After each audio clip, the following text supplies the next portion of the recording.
who knows nothing can understand nothing. Plunge deeper into the darkness, and your heart will grow even stronger.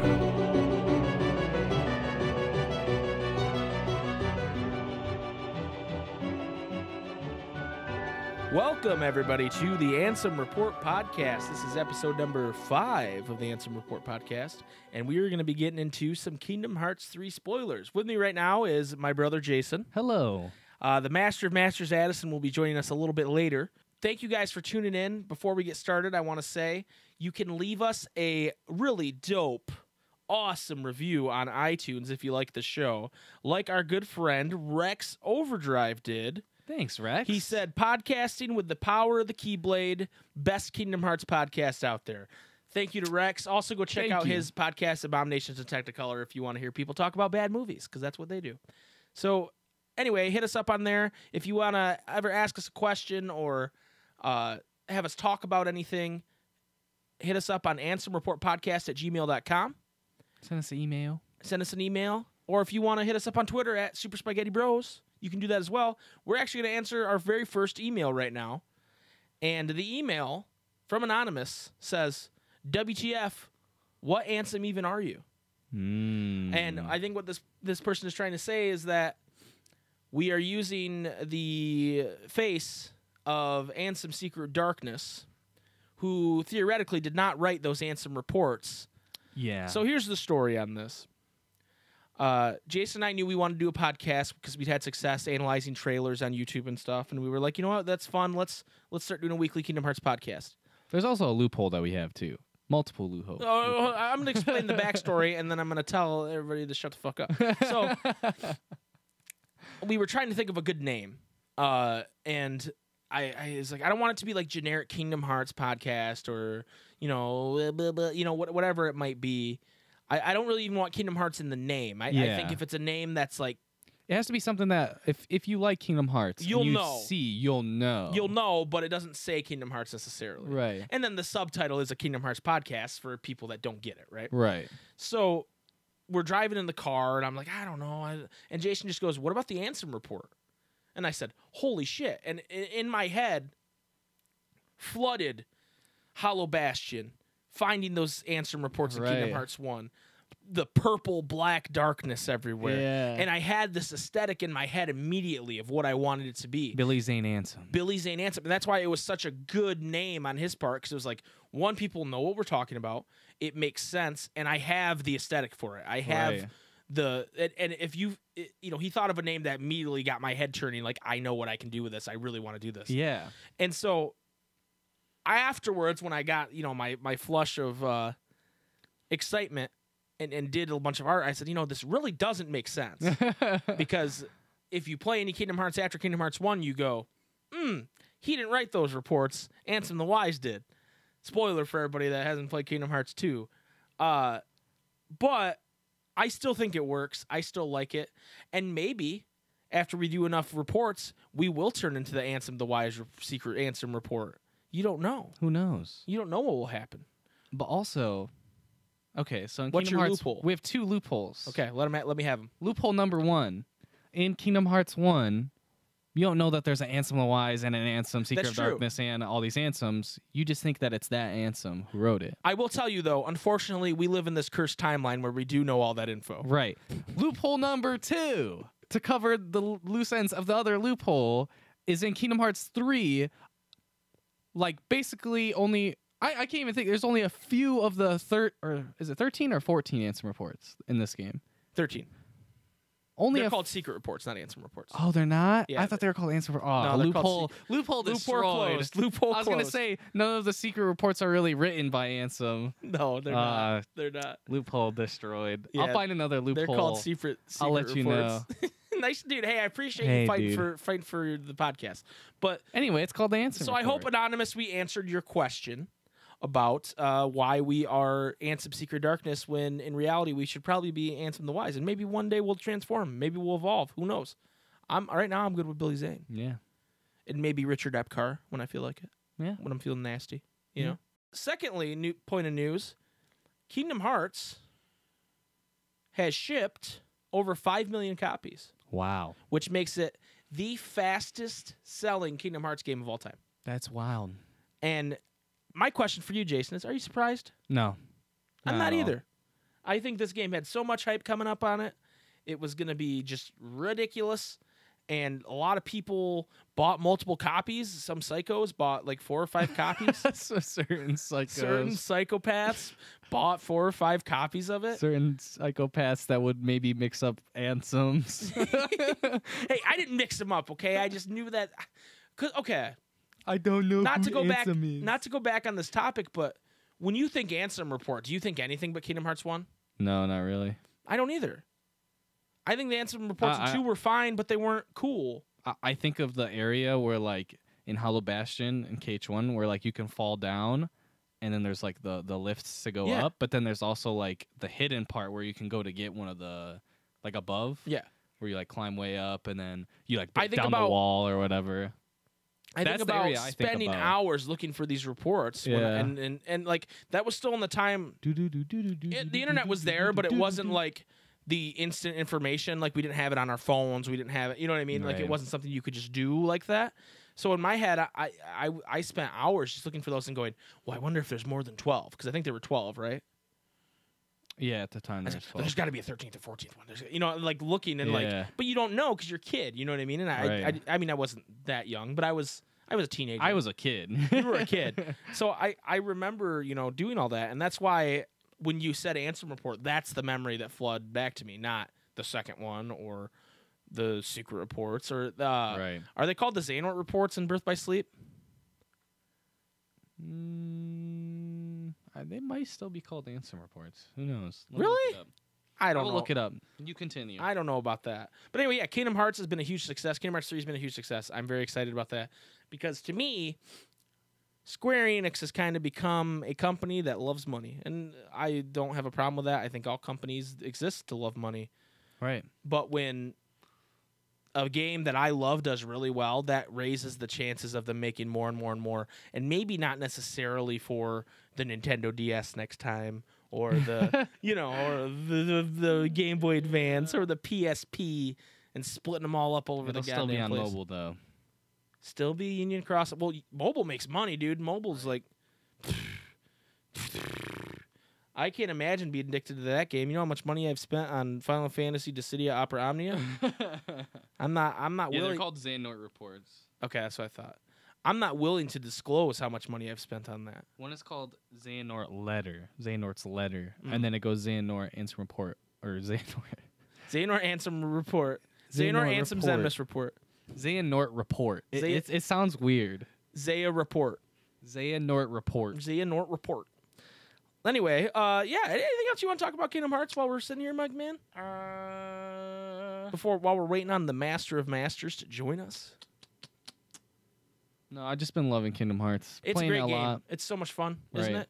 It's so good. I've been noticing. Actually, I do want to talk about a couple things I've noticed in the game that I didn't notice by the last time we talked about it.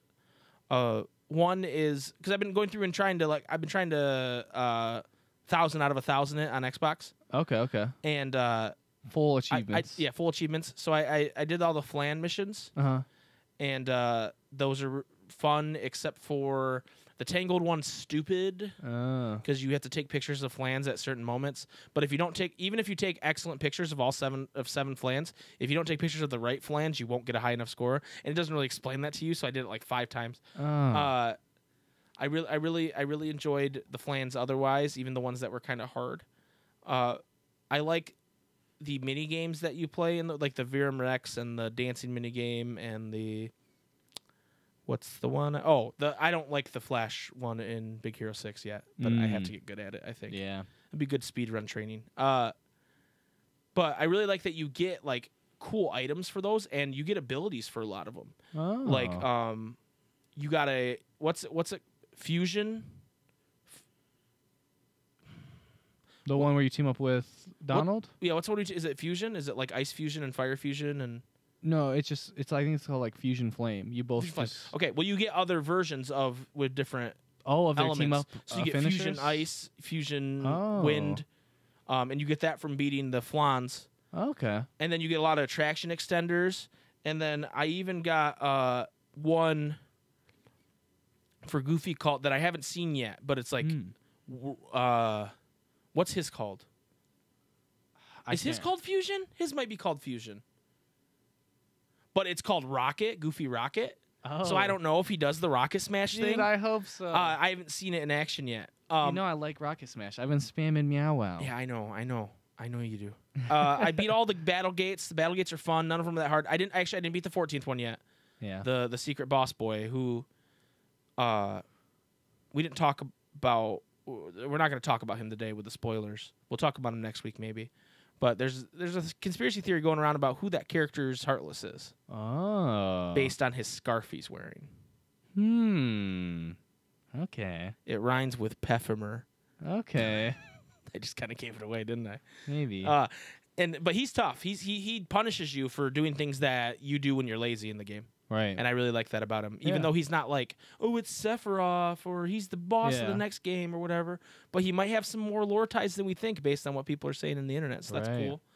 I like that when you upgrade your Leviathan ship all the way, you can unlock the Black Pearl. Yeah. Just drive the Black Pearl. For there's not much you can really else you could do. Except just take some pics. And that's kind of like a theme in this game that I'm a little disappointed with. I still really like the game. I think it's an A+ game. Maybe not A+. It's an A. Right. It's in the 90s to me. It's 355 over 2 days out of 0.02 birth by sleep, a fragmentary passage. That's my rating. Okay. But so it's pretty high up there. Yeah, you get a lot of cool stuff that you have no use for because you already beat everything. Yeah. And that, like, the Ultima Weapon's another one where you craft the Ultima Weapon. I haven't done it yet, but it's like, what? No. Yeah. I guess I grind to level 99 because that's one of the fucking trophies for some reason. You know? So that's a little disappointing. And I think I felt the same way when I played Kingdom Hearts 2. Before until Final Mix. But we didn't really get to... People talk about Final Mix like it's been something we could play forever without importing it, but that's not the truth. We've only been able to play Final Mix since PS3. So people, Final Mix, unless you imported it, which you might have, and had some people did a region broken PS3 and or PS2. PS2, yeah. But yeah, so that's kind of my thoughts right now. Oh, also, there's cutscenes when you cook. I did get one of them. As you raise your star level in the bistro, you get cutscenes, and Scrooge McDuck gives you stuff, and he tells you how great you are. Oh, laddie. Yeah. I love it. I did see a meme that this just reminded me of it, of Sora and Remy cooking, and then they had Gordon Ramsay leaning in, just screaming in and the face. It said, "This is so raw, it could be a Xehanort vessel." It made me laugh pretty hard. That was a good shit. Well, anyway, guys, so we're gonna take a quick break, and we're gonna. If you haven't beat Kingdom Hearts 3 yet and you do not want to be spoiled, now is the time to pause it and come back once you have to this very moment. Because when we come back after Billy Zane tickles the ivories with his voice a little bit, right? He's going to play the piano with his voice, apparently. And we're talking full spoilers. Whole game. Yeah, we're not holding anything back. Epilogue, secret movie. We're talking everything. We're talking about... So if you don't want to be spoiled, now is the time to say peace and come visit us in a little bit. And if you do that, thank you so much. We appreciate it. And we'll see you in a minute. Yeah. Kingdom Hearts, fill me with the power of darkness.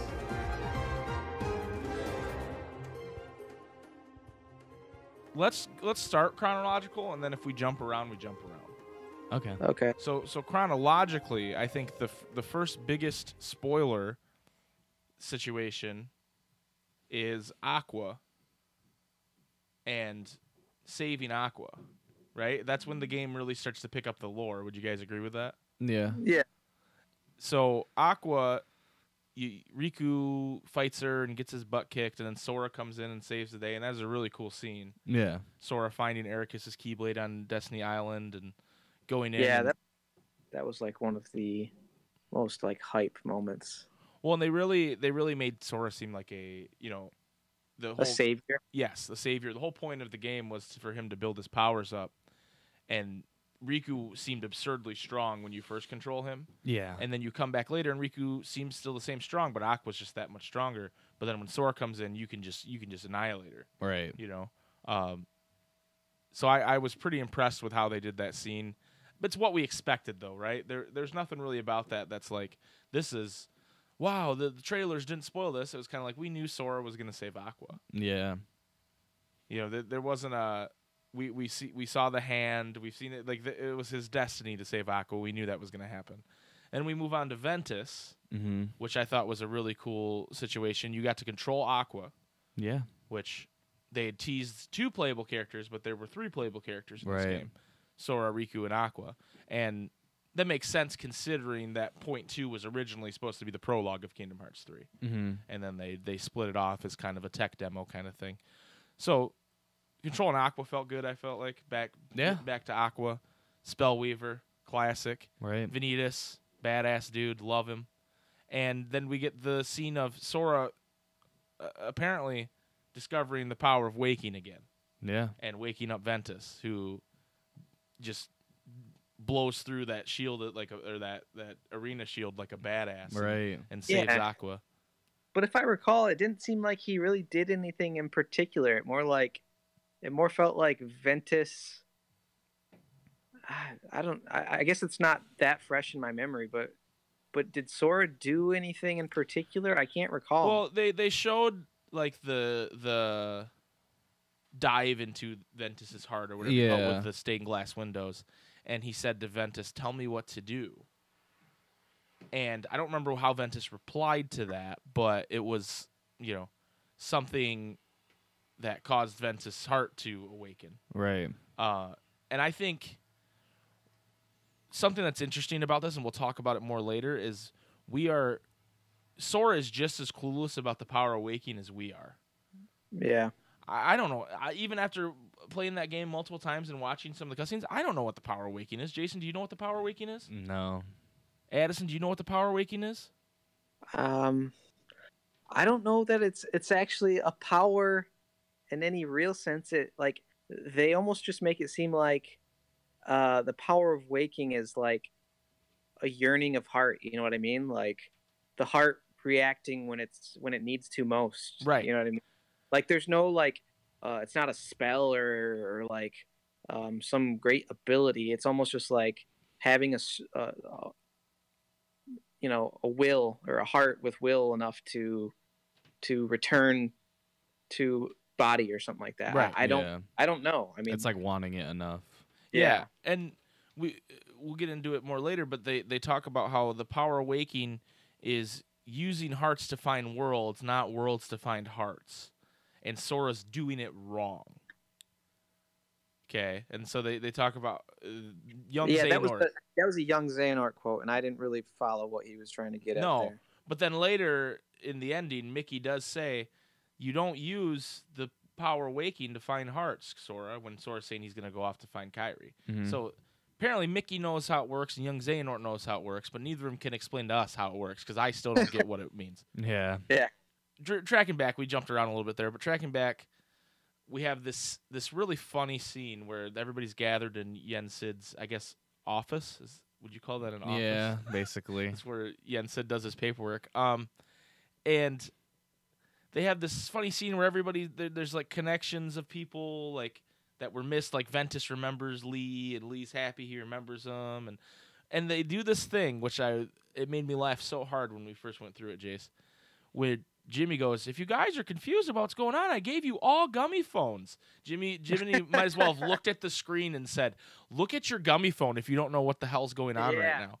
It was almost like a public service announcement. Right. I remember thinking that too. I was like, "What the fuck, Jiminy?" Yeah. I just was like, "Are you serious right now? They're gonna tell us, hey, look at your gummy phones if you don't know what's going on." Axel, wink, wink, not talking to Axel, talking to the player. And Addison, you texted me this pretty early on playing the game. If you have never played Kingdom Hearts, you had no idea what the fuck was going on. Yeah. Like even if it was just it was clear pretty quickly that it was not going to be easily understandable. Right. right. Well, even like one of my good friends, he's played all the games except for the mobile game. And I was like, yo, have you like watched anything on Union Cross at all? And he was like, no. And he was on San Francisco. And I was like, all right, well, don't go past that until you like watch a video. And I like linked him a video and was like, hey, watch this because there's going to be some bullshit there that's going to make no sense to you whatsoever. Yeah. Which I just think is crazy. Yeah, it is. It's. I mean, we should have expected it, but it's that crazy. was one of the things we debated, like before the game came out, right? How heavily involved is Union Cross going to be? And yeah, you know, in the latter half of the game, it had some pretty important roles. But the answer is also yes and no, right? Because when you take the Union Cross stuff, how much of it actually mattered to this particular game? And the answer is not much. Well, I mean, you could say that like the game happened because of Union Cross. Well, right, but you get what I'm saying, right? Like, if you go in and you don't know who Ephemer is, you'll be a little confused at that big Keyblade scene, which was a cool scene, by the way, the big Union Cross Keyblade scene. Yeah. You'll be like, who's this guy, right? But then they go, oh, it's the light from the past, and you go, okay, I can vibe with that. And then there's the black box talk with Maleficent and Pete, and then there's the epilogue, which reveals, this is a huge spoiler, but reveals Zigbar to be Luju. That's the only stuff you'd be lost on, and that doesn't really matter to this game. Yeah. You know what I mean? It's for next game. Right. Right? Like, and they have that one scene, which I was so intrigued by this scene when they played it, of Zenmus, Marluxia, Demix, Larxene, and Luxord standing on those pillars in that area. And he talked about your past Keyblade legacy or something. And I was like, oh, cool. Are they going to have Keyblades? Like, what's going to happen? And they don't talk about it again ever. Yeah, that goes away forever. It just doesn't exist. Right. I felt like with how much we saw that area in the trailers, I felt like that area is going to be used a lot because they do that in the other games. There were like 2 scenes. There was like 2 scenes. Yeah, 2 scenes. So, anyway, we jumped around again. But we get a scene with Axel and Syx on the clock tower, which is kind of foreshadowing Syx's redemption, so to speak. Yeah. We get a scene with Aqua and Ventus looking at the stars, which is pretty inconsequential. And then we get to the Keyblade Graveyard, and this is where it gets real crazy. Yeah.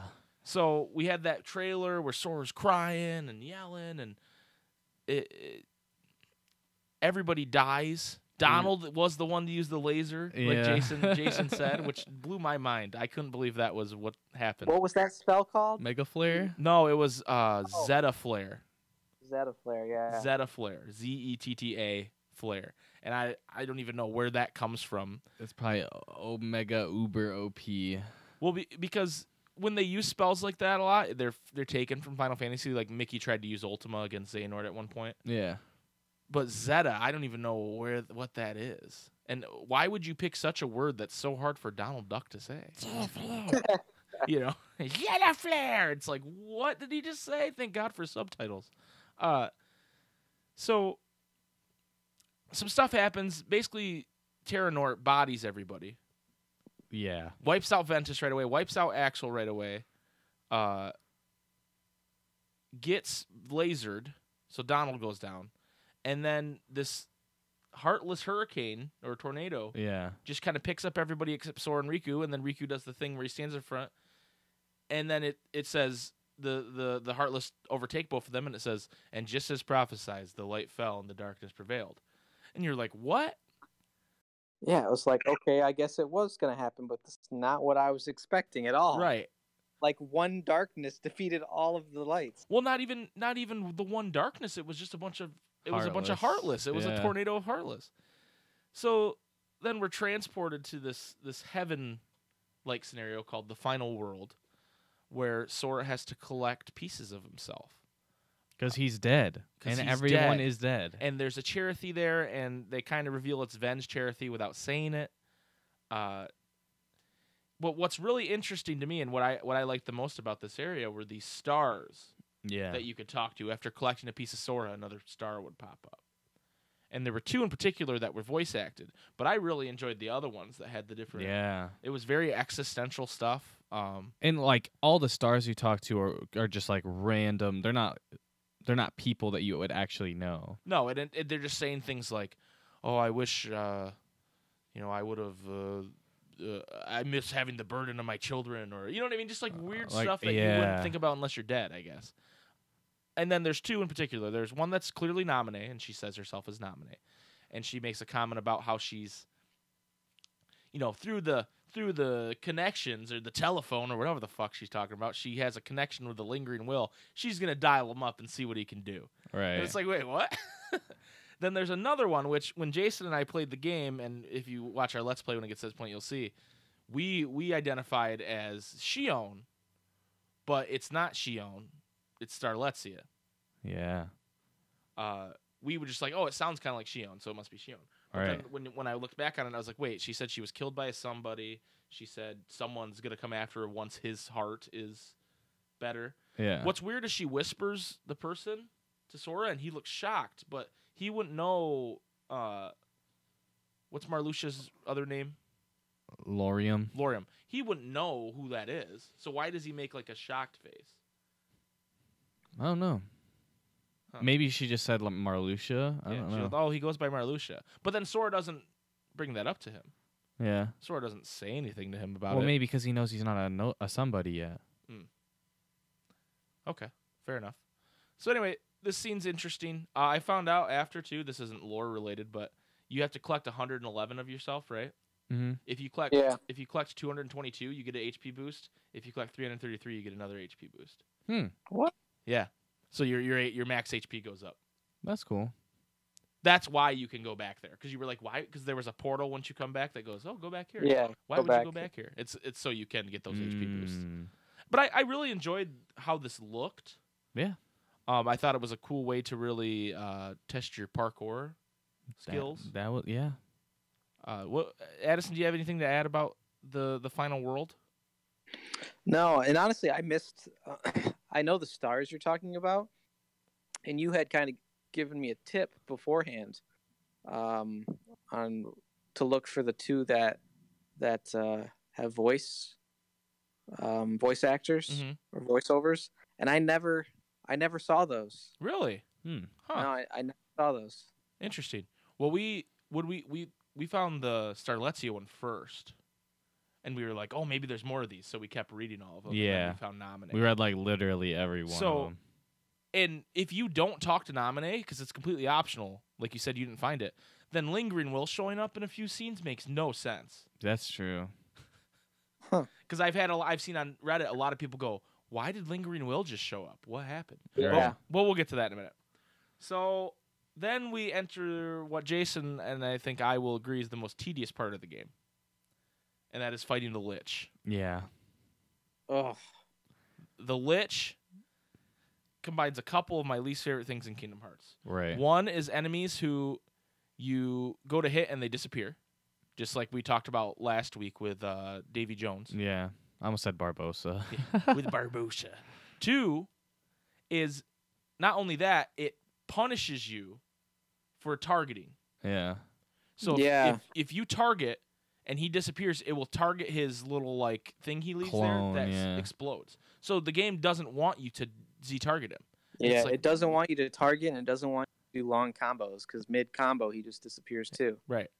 I found with the nano blade, he doesn't like the nano blade. The nano blade, because you have the yo-yo, which pulls you closer, You're right. and then the big fist will go after him regardless. Okay. He does not like the nano blade. That's how I got through. And then I used a lot of shot lock, Yeah. because if you shot lock him, if you don't charge the nano shot lock all the way, it does the one where it shoots like the nano like arms at him Mm-hmm. instead of the ball that shoots everywhere. Right. And then that knocks him down, and then you can get near him and then combo him. Okay. I feel like I consistently forgot that shot luck existed. I don't Yeah, know how It's much. actually really OP. I had to remind Jason multiple times in our playthrough that shot lock existed. Yeah. But that's I've in been- BBS. It was the same way. I had to keep. Yeah, you shot Right. lock, Yeah, that's true. and it was overpowered as shit in BBS. Yeah, that's true. It's Uh, still really strong in this game. Yeah. Especially if you don't charge it all the way. I found the ones Yeah. that you don't charge all the way are better than the ones that you charge all the way, Yeah. which is really strange. Anyway, so you fight this Lich, and basically the idea is you're saving all your friends' hearts from him. But towards the end, or after you do it all, you find everybody but KHIII. Young Xehanort shows up, and he says, you know what? You're going to die because you're doing this wrong. You're doing the power awakening wrong. And I know you're just going to keep doing it. You're going to keep doing it because you're an idiot, and I know you're an idiot. And Sora's response is like, my heart is strong. And he's like, yes, I know, you're going to die. Like, and then he walks away. And then Jiminy's like, oh, what really bothered me about this scene was not just the Lich was a horrifying boss to fight, and it was tedious, but after that, Chip and Dale come on the phone, and they go, hey, we found a way back to the Keyblade Graveyard. Where are we? What is the context of this? Right. Where Chip and Dale can contact us. I thought we were Exactly. diving deeper into Sleeping Worlds. Yeah. You know what I mean? Well, and it's like, not only is like, okay, so like the Lich has all those things, but you fight it like 7 times in a row. Yeah. And so you have to do it, and it continuously gets more spammy and more. The Big Hero 6 one's the worst because it Going has around. Neo shadows, and they Those are very two. aggressive. Yeah. So you'll be like trying to shot lock the guy, and then they'll hit you. And then Right. he'll spam Oh yeah, they like made it Iroga and oh, yeah, Watera. stuff. And, yeah. Ugh. But anyway, we get through that. We're flying down again, and there's KHIII. And KHIII's like, hey, Sora, you made it. And he's like, wow, KHIII, you make me strong. I actually read today that the real translation of that isn't KHIII, you make me strong. It's, wow, KHIII, you are strong. Oh. So the English version romanticized it for whatever reason. Huh. And I found that pretty strange. And apparently that happens quite a bit. Huh. Just a fun little weird thing. But so then you show up back at the Keyblade Graveyard. And Sora goes, it works. And Donald's like, of course it worked. Like, what do you mean? Point us back at those guys. So everybody's aware that they died. Yeah, but yeah. But It didn't seem like then it. the next scene, it seems like no one is aware. So the one explanation I read that made me somewhat satisfied with this, the theory that I read, Yeah. is that when you time travel, you do lose your memories. Right? However, they remembered at first, and then they go in and they don't remember anymore. Yeah, it was super confusing. Yeah. Yeah. So I don't know if there's some final mix scenes that are gonna fix this or I don't know. Yeah, because that was the question. Like, because it never really was like, yes, you time traveled. It was just like, what happened? Did we come back to? There's after so time much like what is travel? going on because you Yeah. die, you go to that world, you save everyone, still don't know exactly what's going on. Well, Then the most they just reuse the exact scene until the part where Terra Nor is going to kill everyone, and then Lingering Will comes right. out. One thing I forgot to mention too that I noticed when I was playing through my second time.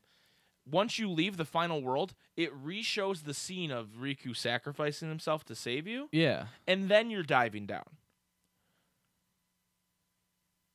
So it replays that scene again, like, oh, you made yourself whole again, and now you're back here, and then you dive down to save the hearts.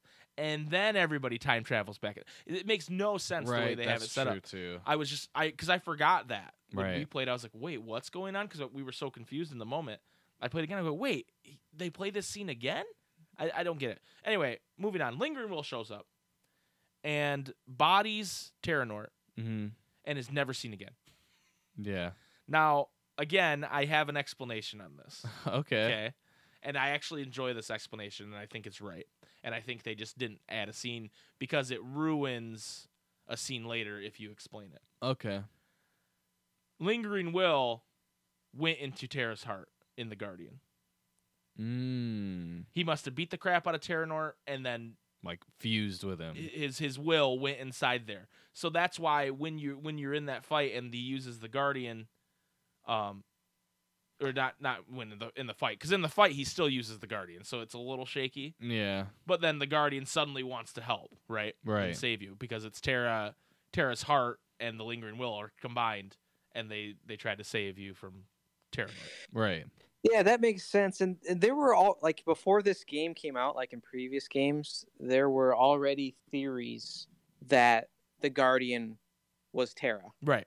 Yeah. BBS, they when you fight Ansem as Riku and you beat him, they almost I don't remember the exact line, but they say something about Terra and they linger on the Guardian. Like the camera lingers on the Guardian. Yeah, They don't come out and say it, but they're basically saying, "Hey, that's Terra." Mm. Well, yeah, and like And I think part of it is because he's got like the X strap, like Terra does, and then I think the Guardian's mouth is like sewn shut, or it's like I It's don't know got if like it's sewn. bandages over it. Yeah, it's like he can't talk.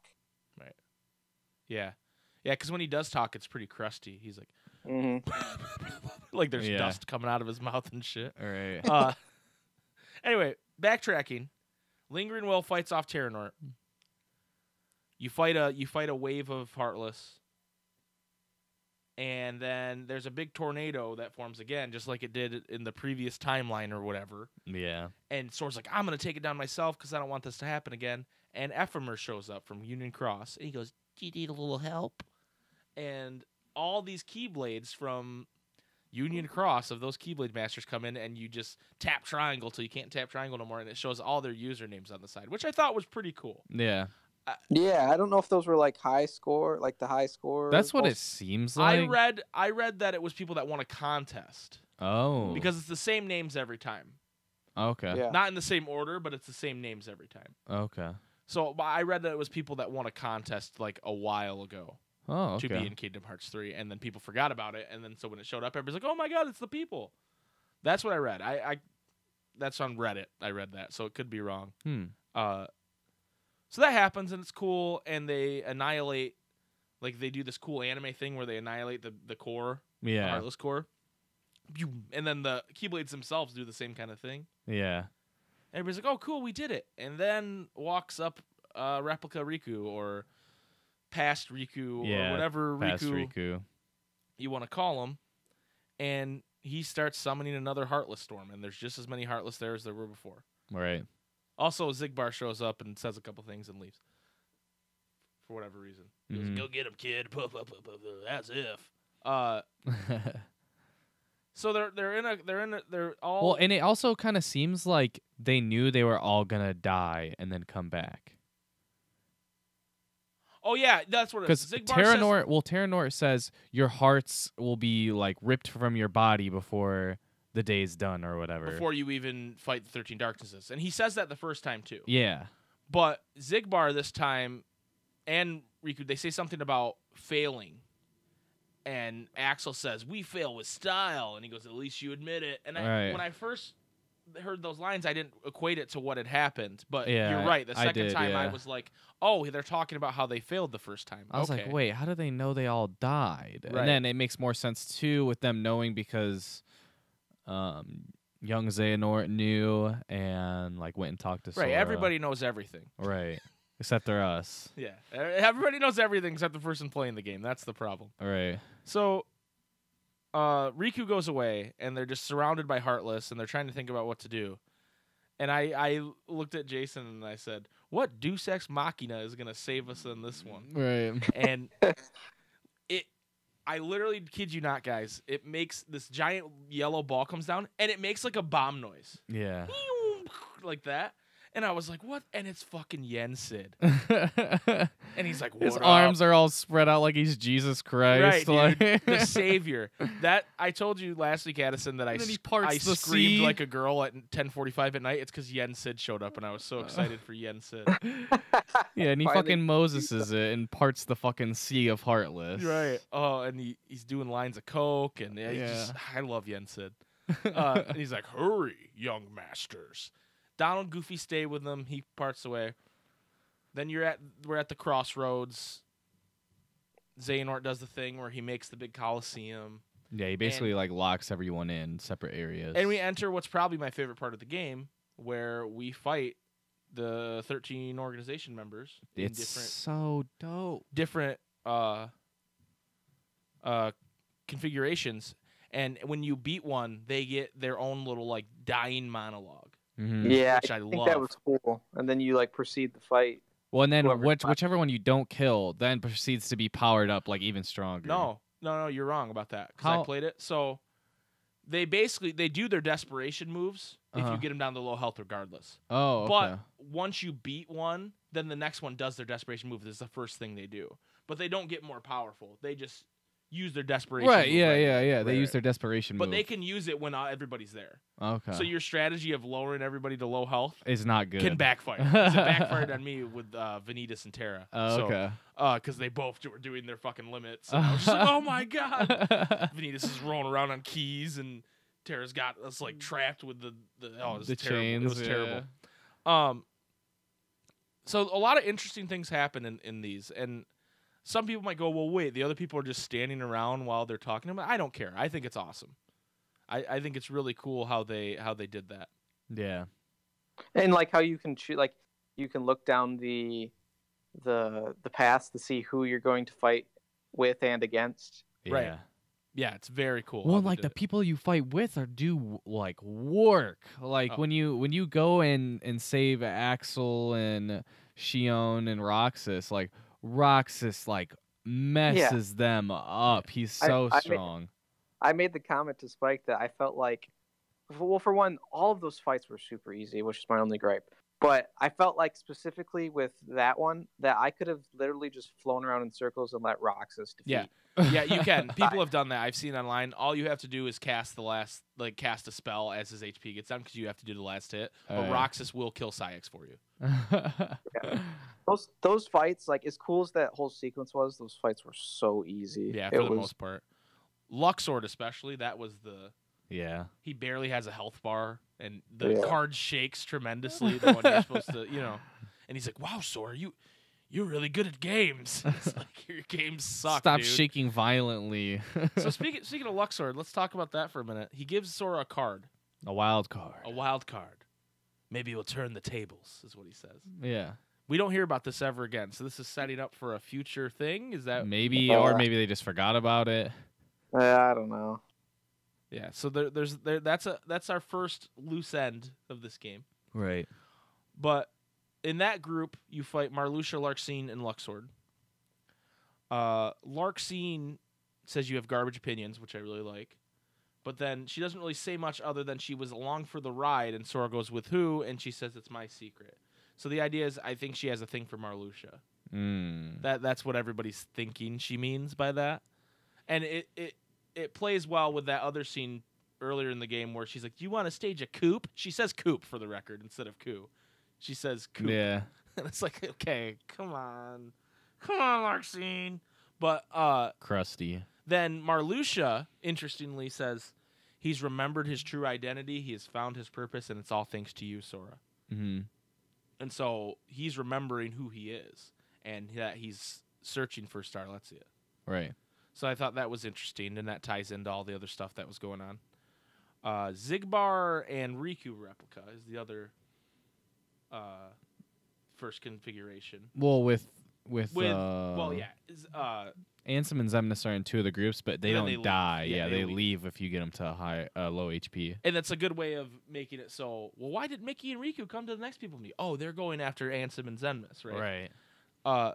The Riku replica is an interesting one because the Riku replica that's been in Riku's heart, which we didn't talk about before until now. Right. Yeah, we forgot to mention that. Yeah, he dives in, and apparently the one Riku from the past was also a Riku replica. Oh yeah. Wait. Can we first talk about when the first time we know that the Riku replica is with Riku, like in his heart? Then Sora and KHIII are sitting on the tree together. And then they're like, wait, why is Riku? You're like, wait, where's Riku? And then Riku's sitting down on the beach, and that's where we get the bros scene, sitting 3 feet apart. You really want to talk about the bros? No. And then we get the long eluded Paupu fruit sharing. Oh, that's right. That's like alluded to through like multiple games. That's Like, true. Yeah. But he doesn't. Neither of them bite it.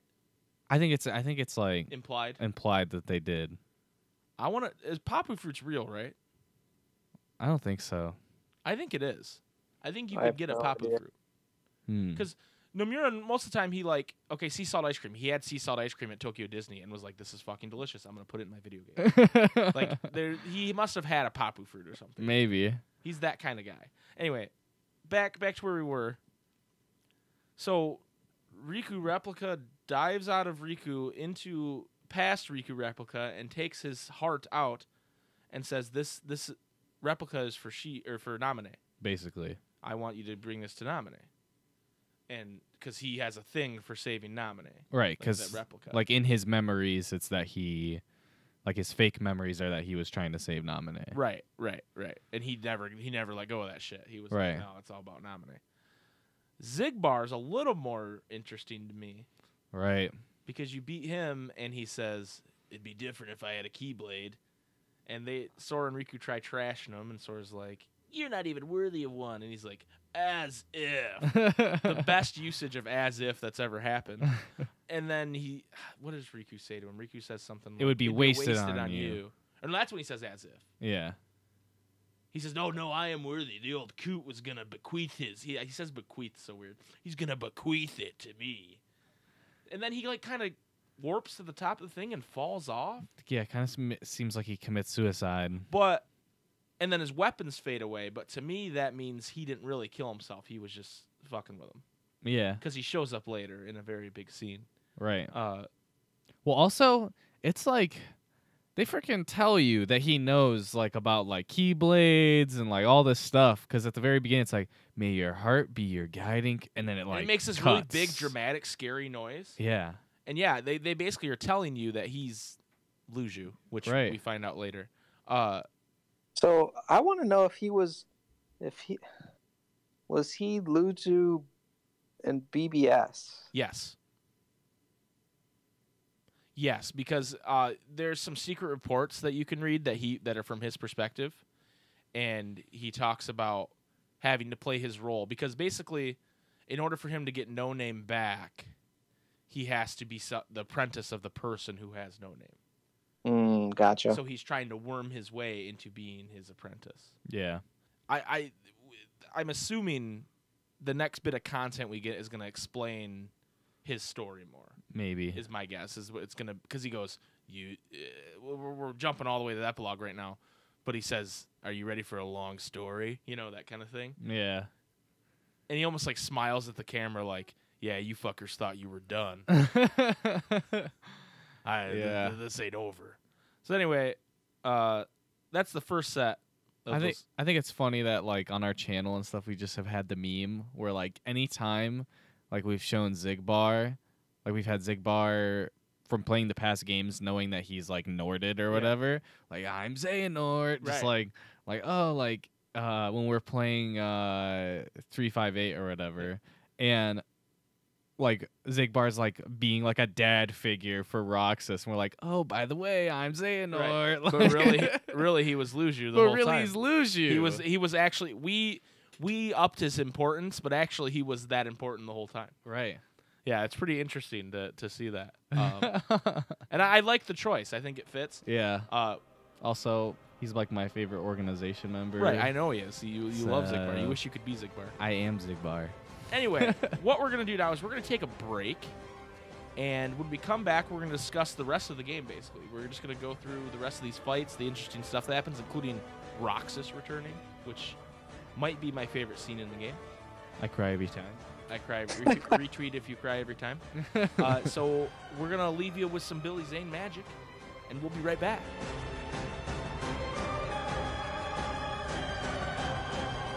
One who knows nothing can understand nothing. Plunge deeper into the darkness, and your heart will grow even stronger. Welcome back, everybody, to the Ansem Report podcast.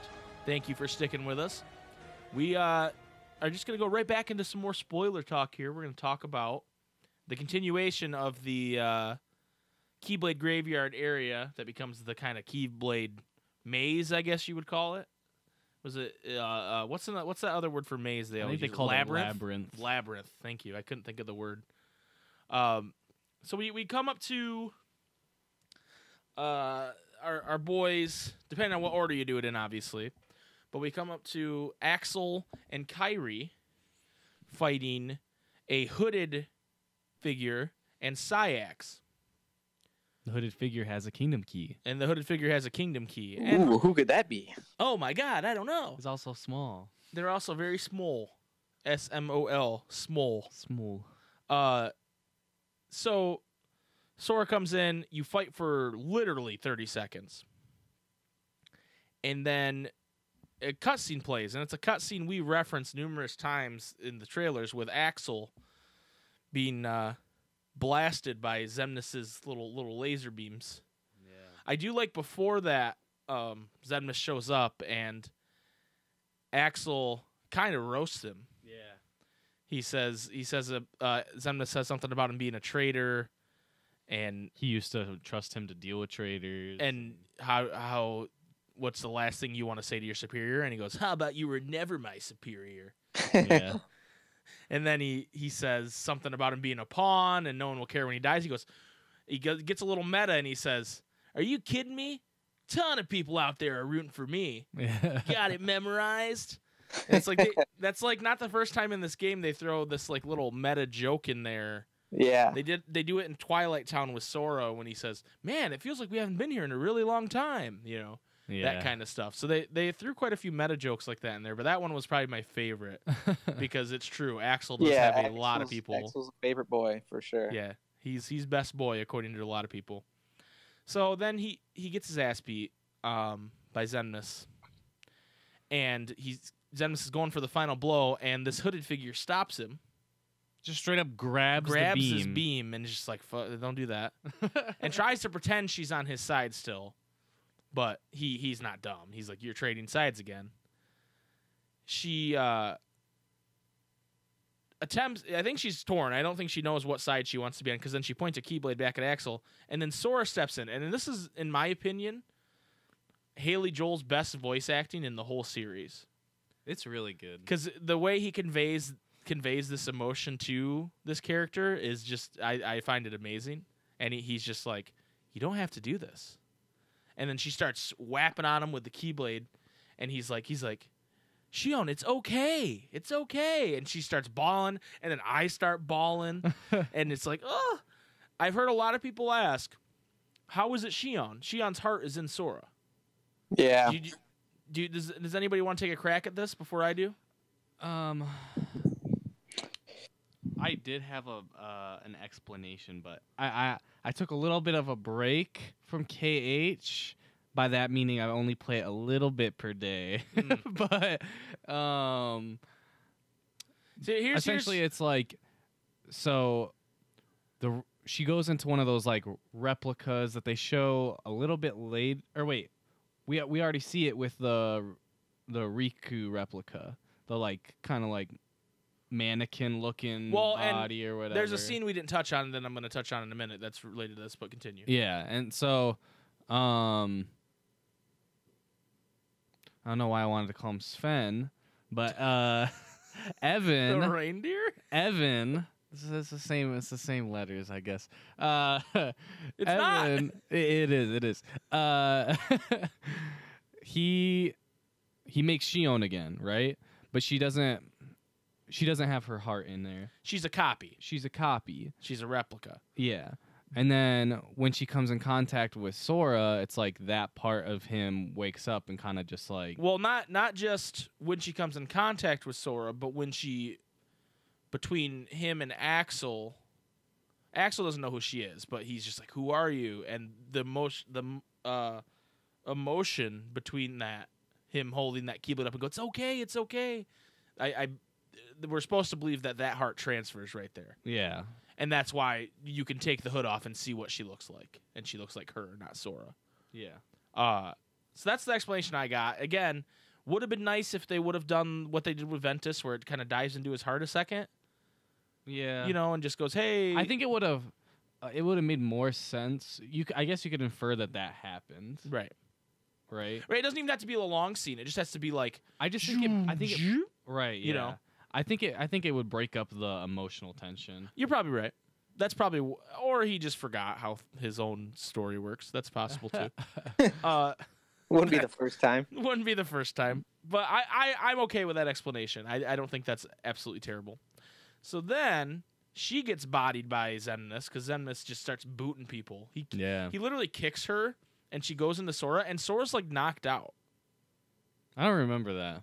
The reason so hold on. We'll backtrack. There's a scene earlier where Vexen and DMX are talking in Hollow Bastion, and they're saying he's trying to get DMX to join his side and betray the organization because they both got benched.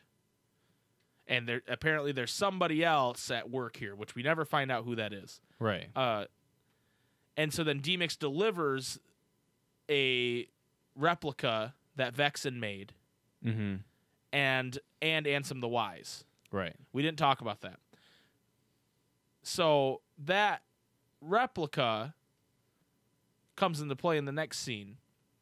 But what's interesting is they show Sora's chest light up for this one, but they didn't do that for Shion. Yeah. So that's why that explanation kind of rings slightly hollow to me, because why didn't they just show that little light coming from his heart? Right. So, but then who else is in his heart if it's not Shion, and how did Shion get, you know what I mean? So it's really confusing. Yeah. But diving in from the frickin' sky is our boy Roxas. Okay? And he's got both Keyblades, Oblivion and Oathkeeper. He's looking badass. He pulls the hood down, and he's pointing the Keyblade at Xemnas. He kind of does He's like a leave little my look friends back. alone. Yeah. And I love it, dude. This whole scene is despite the fact that it's somewhat confusing, it's my favorite scene. It's very emotional. This is the scene I was playing by myself. I welled up when I was playing with Jason because I was just like, oh, this is too much. But, I didn't want to cry in front of my brother. But I definitely, there are a couple tears that fell when I played it by myself because it's just so, if we wouldn't have played 358 over 2, I wouldn't have felt this way. Right. So I'm glad that we decided to do that because, that you struggled through it. I'm glad. But I think that was part of why it was so emotional for me because we did struggle so hard through it. Yeah.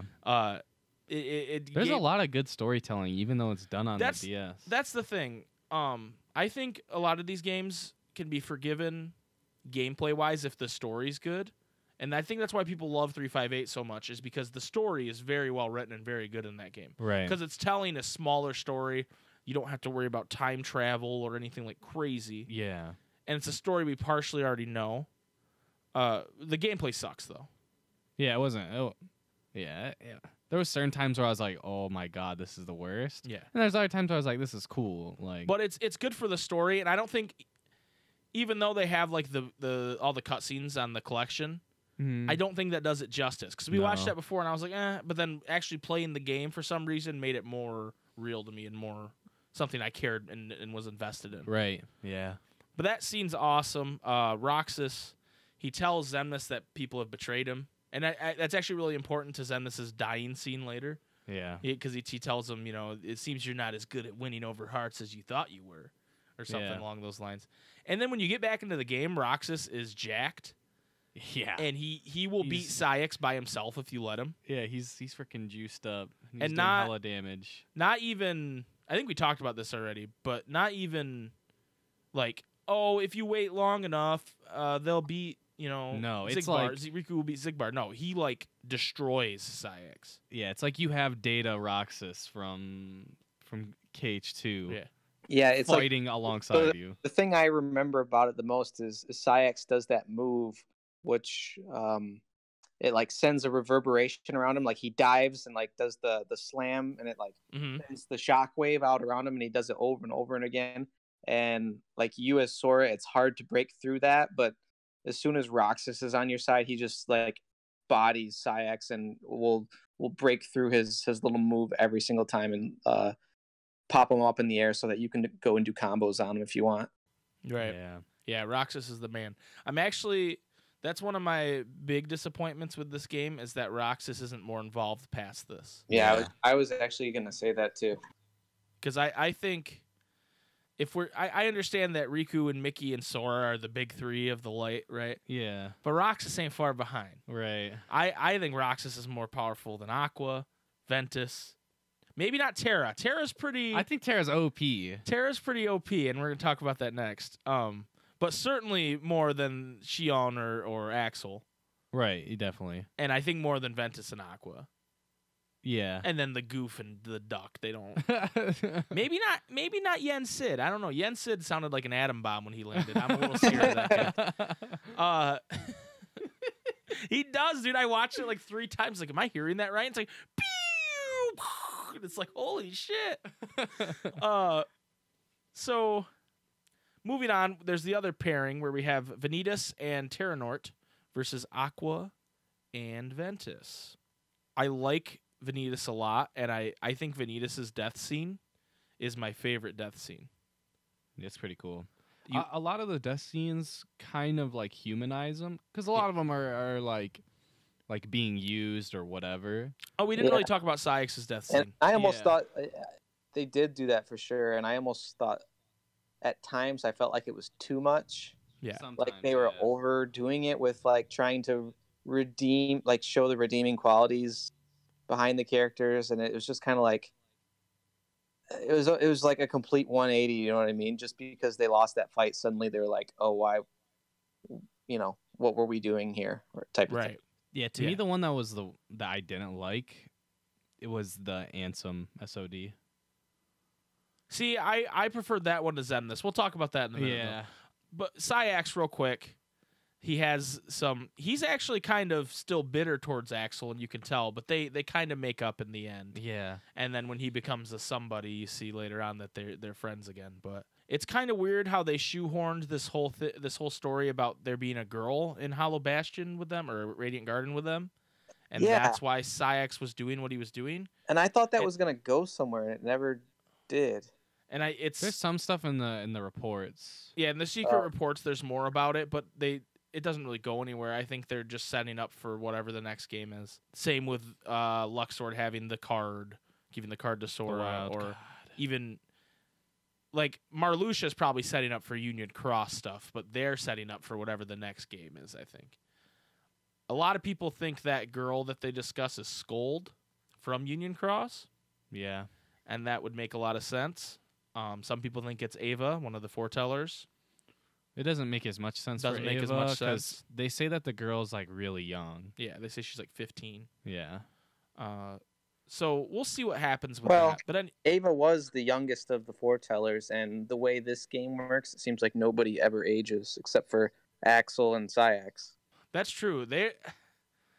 Wow. And Zexion. Well, Sora and Riku to a certain Yeah. extent too. Yeah. And But yeah, Kairi. Besides the main characters, those are the only characters we see age, I think. Yeah. That's funny. I never thought of it that I way. mean, I guess you see different. We see Xehanort in different stages of his. Kinda, yeah. But like, but even that's confusing. yeah, And we'll get more to that later too. Well, Xehanort and then like Terranort too, to a certain extent. And Huh? I think that's just more like design. Well, because Yeah, he looks a lot younger, like when you see earlier things. I think that's just the poor graphical quality. You think so? Yeah, I think he looks as he's intended to look now, and it just they couldn't convey it well. Okay. Like it's hard to take when you want someone to look very similar to somebody else, and you have that low of graphical fidelity. Like it's hard to just have little, you know what I mean? So guess, they yeah. made him more different than they wanted to, I think. Mm. Anyway, so back to this fight. Back to Vanitas. What you guys spoke about, where you said I don't like how they humanize them. They did not humanize Vanitas, and that's what No. I like the most about it. Yeah. Is they, Sora's about to give this monologue, and Ventus goes, "Wait, I didn't ask for this," and Ventus kind of takes the role in that turn, which makes sense because they're one and the same. Right. And he says, "Why do I have to be all light and you have to be all darkness? We can choose." And Vanitas goes, "I chose to be this. Don't you Yeah. see? This is what I want." Yeah. And he's like, "Okay." And Sora's like, "Wait, how is that okay? None of this is okay." And he just kind of fades away smiling because he's pure evil. That's what he wants to be. Right. He's not going, "Oh, we lost, so I lost my heart on this. I don't want to," no, he wants to be pure He evil. doubled down and then died. He doubled down. And I wouldn't say all the organization members backtrack like that. It's just some of the really important ones do. And that's the problem. Like Larkstein doesn't really backtrack. No. Zigbar definitely doesn't backtrack. No. Vanitas, young Xehanort especially doesn't backtrack, Yeah. which I find odd considering things that happen later. So then you beat Vanitas, he goes away. It's really hard to beat Terranort before Vanitas. I tried really hard, Yeah. but Vanitas is just easier to beat. I think that's You- the way I did it. I beat Terranort first. Oh no, I'm sorry. It's really hard to beat Vanitas before you beat Terra. Okay. Yeah, That's what I meant. Because you beat Terra first. Yep. I beat Terra first, but I was trying to beat Vanitas first, and it would like He has a lot of like nope, and then Yeah. just like teleports behind you type stuff. yeah, he's tough in that regard.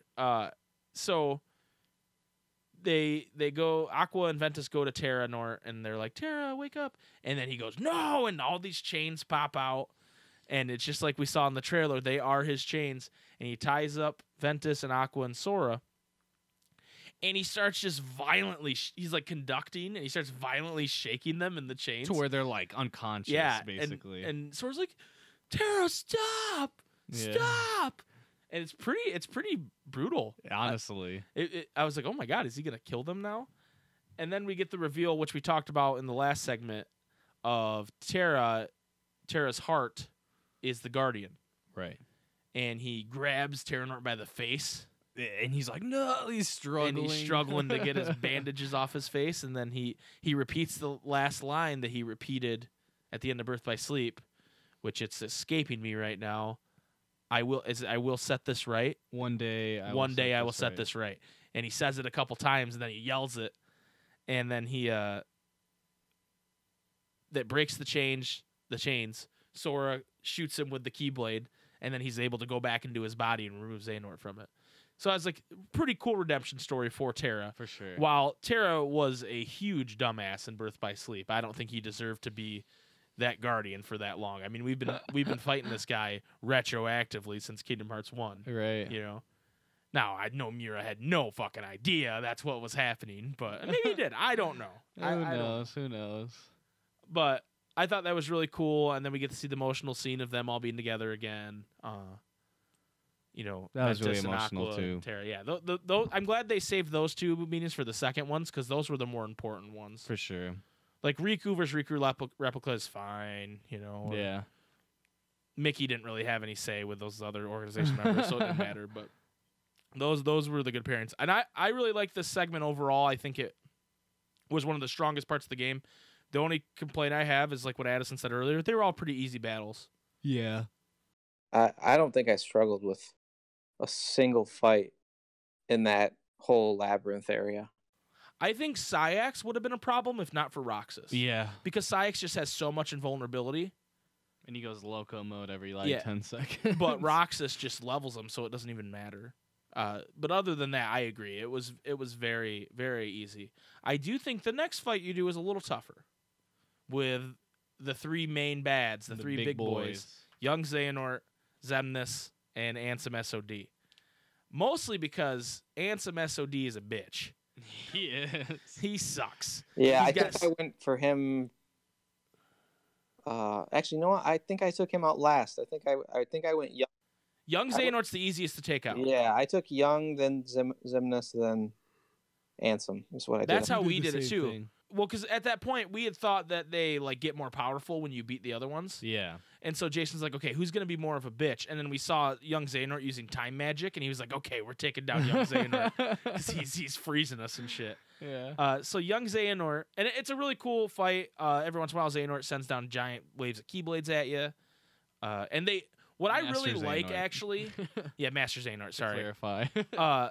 What I really like about this fight is they will team up and combo you. Yes. They have set moves where young Xehanort will blast you in the air, and then Xemnas will like slice you to the ground, and then Ansem will explode his like dark energy. And it's like, that is so cool. And it makes me almost wish that we had more team up moves with all these other people that we were fighting with. Right. Because we didn't have any. There were no team up moves with Mickey, no team up moves with Riku, no team up moves with Roxas. I mean, that would have been sick. That would have put the icing on the cake for me if there would have been cool things like that, but they weren't there, and that puzzles me a little bit. Yeah, it is kind of weird because it's like it seems like that was always the thing to do, especially in like final boss fights, like in KHIII. Yep. Like you would team up with Riku and you would like just destroy him, and then there would just be like little cutscenes where you do reaction commands, but like they could just do that minus the reaction command. I mean, they could have done the reaction command. There was a lot of reaction commands in this game. Yeah, he lied about reaction commands. There was reaction commands in this game. Yeah, there was the one where you go into cover behind things, and then you can first-person shooter him. Yeah. That's a reaction command. Right. But anyway, so you beat young Xehanort first because he's the easiest, and he just goes, "You're done, Sora. I told you there was a price to pay for this shit. You're done." Right.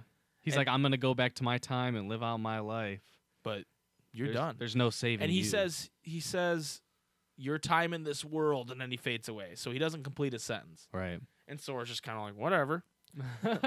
Time to kill the next Yeah. one. Right. At that point, did you guys like get the like I felt like I thought I think going into that I was like, man, young Xehanort's gonna play a big role in this game. Like we're gonna see him throughout the worlds, and he's making all these bold claims about Sora, and then he like makes that statement as he fades off, but it just didn't. It seemed like hollow and like meaningless. You know what I mean? Like I was just like, Yeah.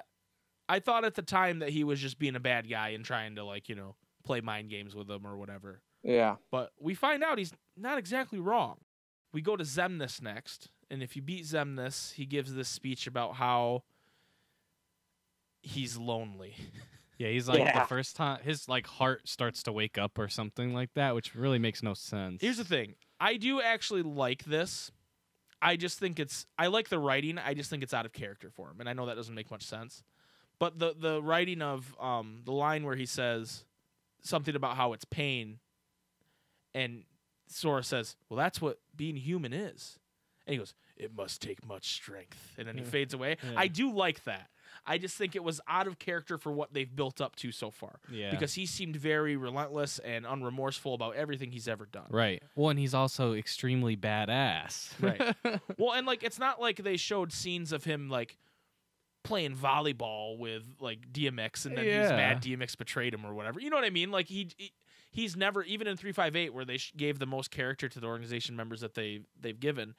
He just kind of every once in a while would sit in his chair and go say good tidings and wouldn't do anything to hang out with them or anything, you know. Yeah. So that's why it felt out of character for him, but I did like the writing, if that makes sense. yeah, and maybe that was the point because throughout that game specifically, you were it was kind of like the whole point of that was nobodies aren't supposed to have hearts and they're not supposed to have feelings, and all of these other nobodies for whatever reason are questioning that, because especially Axel and Roxas, but I feel like other characters as well. But throughout all of that, Xemnas was always just like the hollow shell that a nobody was believed to be. And so maybe that was the point, was but even then, if that was the point, that look, now Xemnas has finally had a breakthrough as well, I don't get why it would be triggered from losing to Sora for a third time. Right. They didn't do a good job of building that. If that is the point, that's awesome, but they didn't execute it very well. Yeah. Also, I wish he would have gone Zebra. Yeah, I do miss Zebra Xehanort. Zebra Finally, Xemnas. we have Ansem SOD, who you beat, and he's what we like to call in fighting games a spatial artist.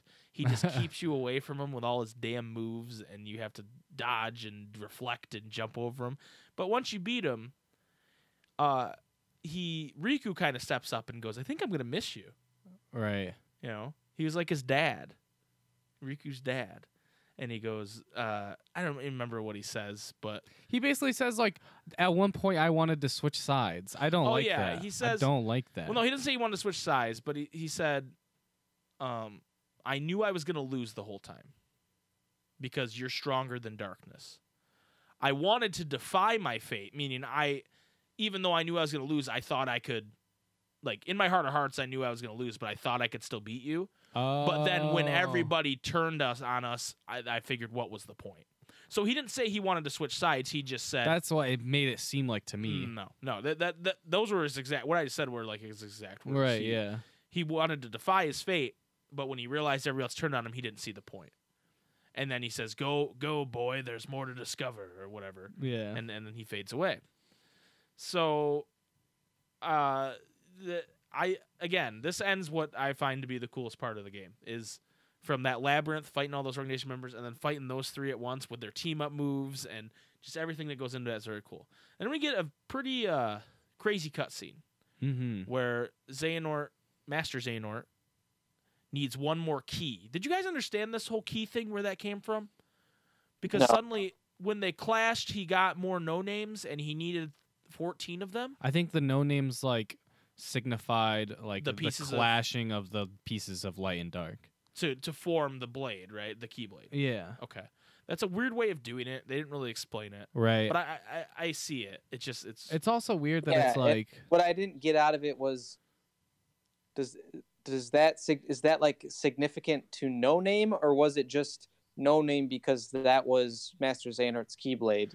I want to say it was just No Name because it was Master Xehanort's Keyblade. That's what I think. I don't know though. That maybe there'll be some more light shit on that if we get some final mix. Yeah. It'd be hard for him to throw more exposition on Master Xehanort at that moment though, because what he does next is he murders KHIII.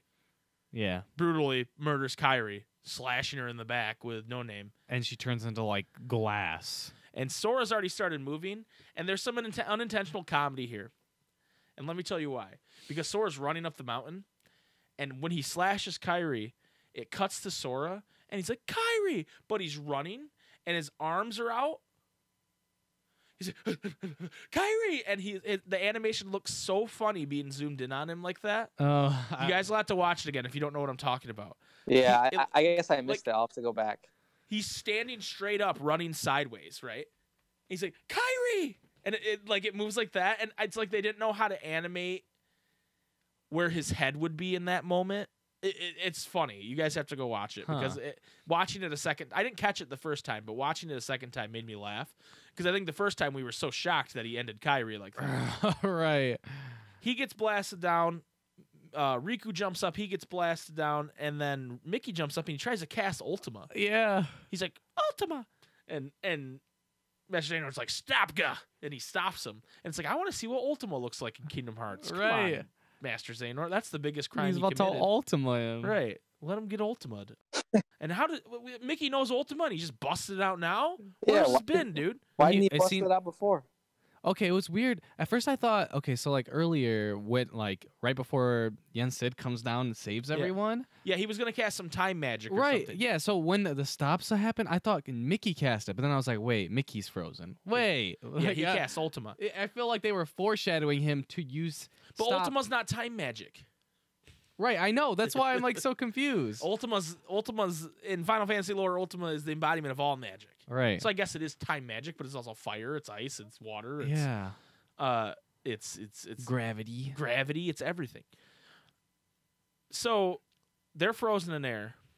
Sora's crying on the ground. Master Xehanort summons Kingdom Hearts. The yellow moonish Kingdom Hearts that we all know and love. Right. He has the Keyblade, he has the Keyblade. It forms the Keyblade because Sora attacking him after KHIII dying finished the last piece, and then he could make the Keyblade, and then he summoned Kingdom Hearts. So he's floating up in the air, just kind of looking at Kingdom Hearts for a long time because we get some exposition here where the other groups join us. Donald and Goofy pick Sora up off the ground crying, and they're like, "We got you, Chief. Don't worry about it." And then they're talking about what to do, and then Riku and Mickey unfreeze, and they're like, "We have one chance." Like they were sitting there talking about it when they were, and they go, "He himself is a portal, so we can open the portal and go into the portal, and contain him there." And he goes, "Riku, Aqua, your Keyblade Masters, come with me." And Sora's like, "No, I'll do it." And he's like, "All right, shit, I don't care." So what? Yeah, there was like just a huge suddenly like, oh well, okay, now we can use him as a portal because he's a time traveler, and oh by the way, yeah, okay, so you guys do this, and then oh Sora, you go ahead just because he wants to. It doesn't make much sense. Well, but Sora brings the point of Kingdom Hearts is a much bigger threat, but I'm pretty sure they neutralize Kingdom Hearts right as he goes through the portal. Yeah, like it starts to turn yellow again. Just took all of them pointing their Keyblades at it. Also, Axel has a Keyblade again. Yeah, dude. Well, he formed out of pure badassery. We didn't talk about this, but Zeniths grabs his Keyblade. He goes, "Is this a Keyblade or some sort of joke?" And then like breaks it. Yeah. But then suddenly the next scene, Axel has a Keyblade again. Dude, Yen said. Well, and that'd be one thing, right? But then he says, you know, later in that scene, he says, "You no longer have a Keyblade, yet you still want to play hero." Like, so they put forth this idea that he got rid of Axel's Keyblade somehow, but then in the next scene, you Dude, see him. okay, I know. See, now how he normally has two of the Are you saying he has two weapons. Keyblades? He had two Keyblades. He was just learning to fight with one before he could fight with both. Well, don't even get there me you go. started as to why. That's a missed opportunity. Not only does he have the one and he holds it like a badass, but then he has the second one and he kind of just like hangs it by his side while he has the one over his shoulder. That would have been badass. Yeah, you're right. Don't even get me started on why Roxas can have two Keyblades, even though he only has one heart now. Anyway, so we didn't even have a heart previously. right, he didn't even have a heart previously, but then he could have two Keyblades because Ventus Sora's and Sora. and Ventus, but now he can have two because reasons, because it's cool. So It would have been messed up. To they not unlock too. Master Xehanort's heart and go inside, and that's where we find Scala ad Caem, which, from what I understand, this Scala ad Caem, the reason we don't get to explore it is because it's just a version in Xehanort's heart from when he was younger. Right. Okay. And there we fight 13 members of the organization floating around in the air, Like we see in the trailer. like we see in the trailer, and they all have their own weapons still. They don't have keys. They all have their own weapons. Pretty cool fight. We didn't even realize we were in a boss fight. At first, At yeah. first, we were like, "Oh, we're walking around this city," We're and then we gonna realized it was explore. small, and they all had one health bar, and I was like, "Oh, this is a boss fight." Okay. What'd you think of Scala ad Caem, Addison? I wanted to explore it, like even if it was just that little area, but you don't really get a chance because you're pretty much rushed immediately into fighting all of them, and I would say that portion right there when you first get to Scala ad Caem and you're bum rushed by all the darknesses and the new cloaks and all that.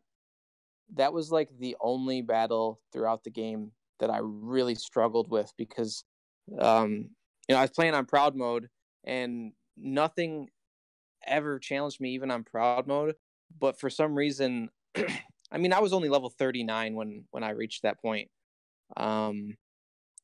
And like there were points where if you didn't use the right magic to space them out, they would all like just attack you at once, basically. Yeah. And it was like an instant death sentence. Yeah, and they were also very tough to hit themselves. Yeah.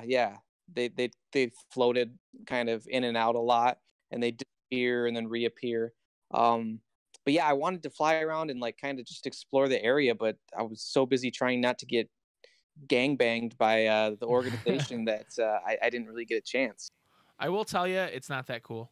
There's not a lot to it. It seems like It's a couple hallways basically. Yeah. Because I played on standard, and so I had a little more time. But they're still tough on standard. There's just something about that fight that it's the kind of stuff that I talked about, like with the Lich, where it's like they just stay just out of your range, or you start to combo them, and then someone else hits you, or there's just that little bit. yeah. So I just started. they're really deadly in the air, but you have to go in the air to Right, fight them. right. I really like their move though, where they like red out the sky with all that like crazy calligraphy or whatever the fuck it is, Yeah. and then they start shooting down red laser beams. I thought that was a really visually cool attack. I really liked that. Anyway, so you beat them. Xehanort becomes Goat Xehanort. Little weird. He has You know what? At least he didn't turn into a boat. That's all I'm saying. That's true. The man never Yeah. turned into a boat, and that's very exciting because I expected a boat. Well, I guess he technically turned into a whole world because we were fighting him in his heart. Yeah, I guess. But different. That's Different. So he has this goat armor, and besides the goat face, it looks badass.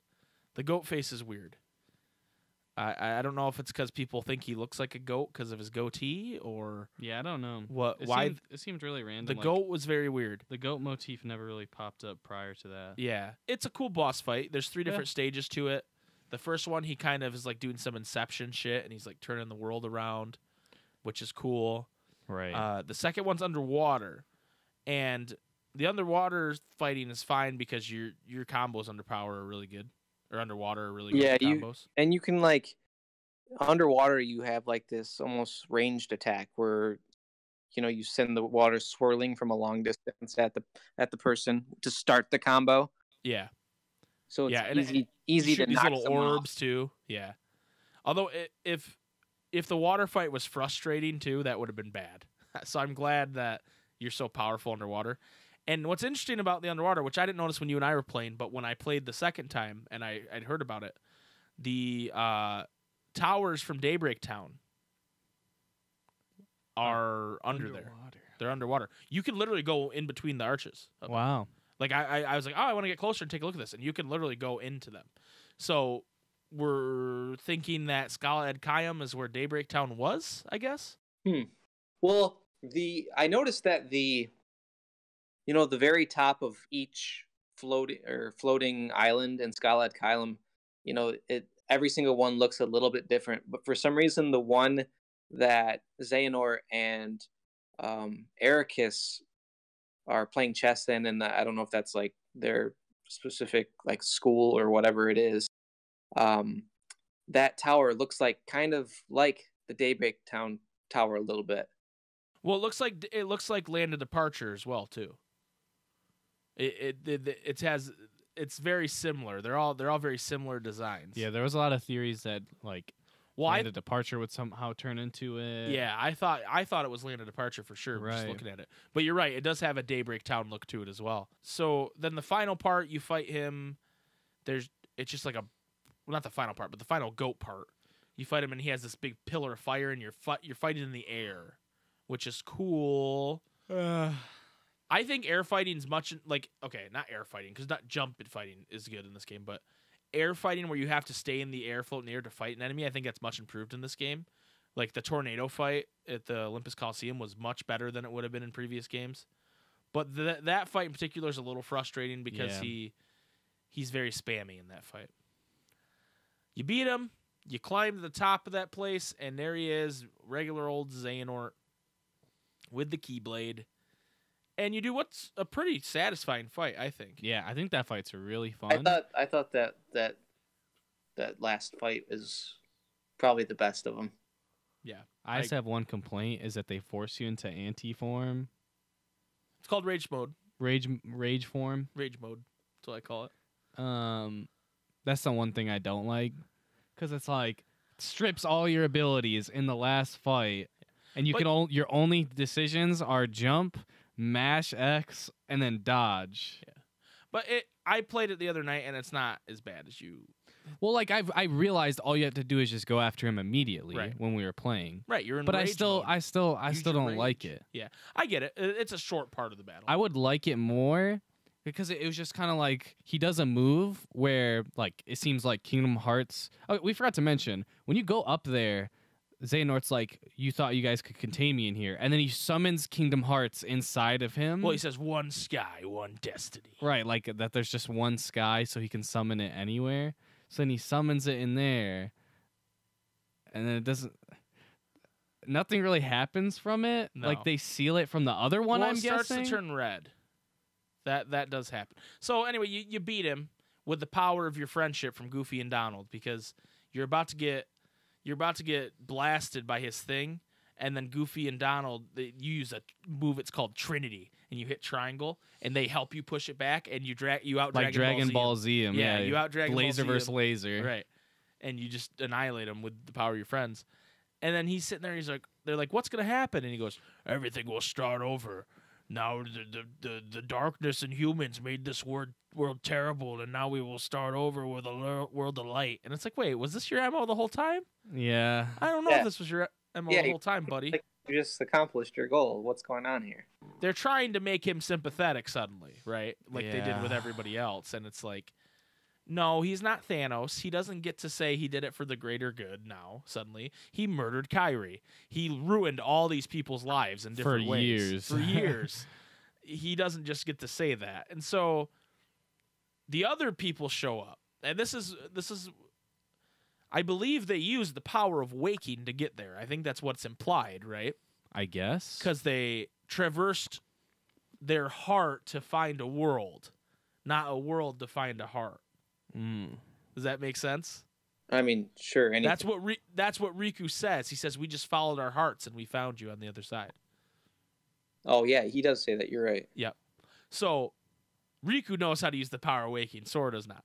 So they're there, and Terra walks up to Master Xehanort, who's kind of like, "Oh, I'm dying," and he says, "Light will surprise you," and you realize Ericus's heart has been in Terra the whole time, which that's what most people have thought for a long time.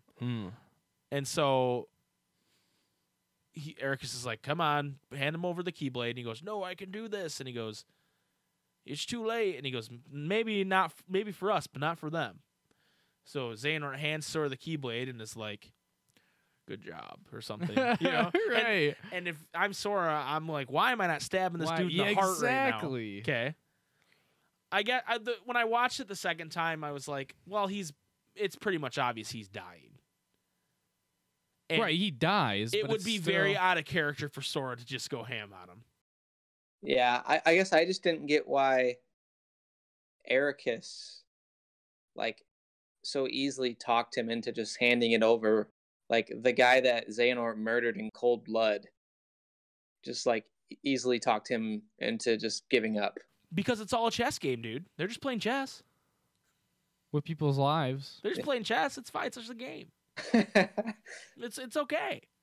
No, this whole scene is the one thing about the ending that bothers me. It's that we let Xehanort get off so easy.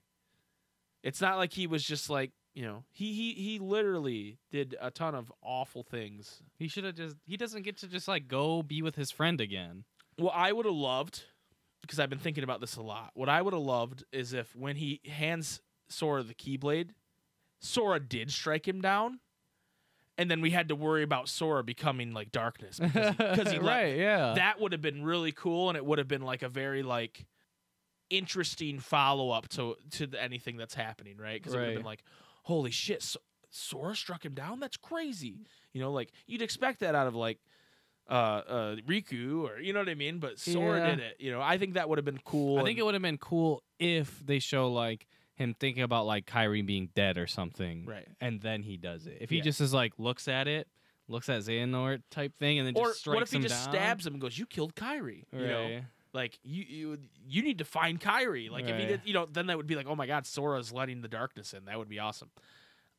So they fade away, and it also would have been cool because like it seemed like there was going to be some like foreshadowing with Sora having to use darkness because Ansem and I almost wonder Xemnas if that was a dropped storyline, right? Because early on in the game, you're in Olympus, and Zigbar's talking to you, and Hercules is like, "Yeah, I saved Meg with the power," and Zigbar's like, "Or you have friends in high places, right?" Yeah. And Hercules is kind of like, And Sora's like, "What?" And then later, Hercules tells him his dad is Zeus, right? Right. So he's like, you think Sora would have started to question that? Like, wait, maybe it's not enough to just dive in with my heart and do whatever. You know That's what I thought was happening too. Like he was going to second guess or like maybe not trust. That's what it seems like. And then you throw in the Winnie the Pooh thing where he's like losing connections, and you're like, oh, maybe that's what they're leading to. And then they never really. I wonder if that was something they decided to change. But no, I agree. I thought that was definitely going to be a part. We get the reunion with Ericus and Aqua and Terra, and I really like that Master Ericus apologizes to Ven and Aqua, and then he just looks at Terra and goes, "Take care of them," meaning like, "Hey, you have my respect now. You right. You know, you were trying to you were trying to earn it the whole time. Right. You have it now. He doesn't have to say it. You know. Yeah. And then they fade away, and then they show the chess game, and they're like, "Oh, good game, buddy," and you know, and it's like, what the fuck. Yeah. These chess players. Checkmate, my ass. You don't know how chess works.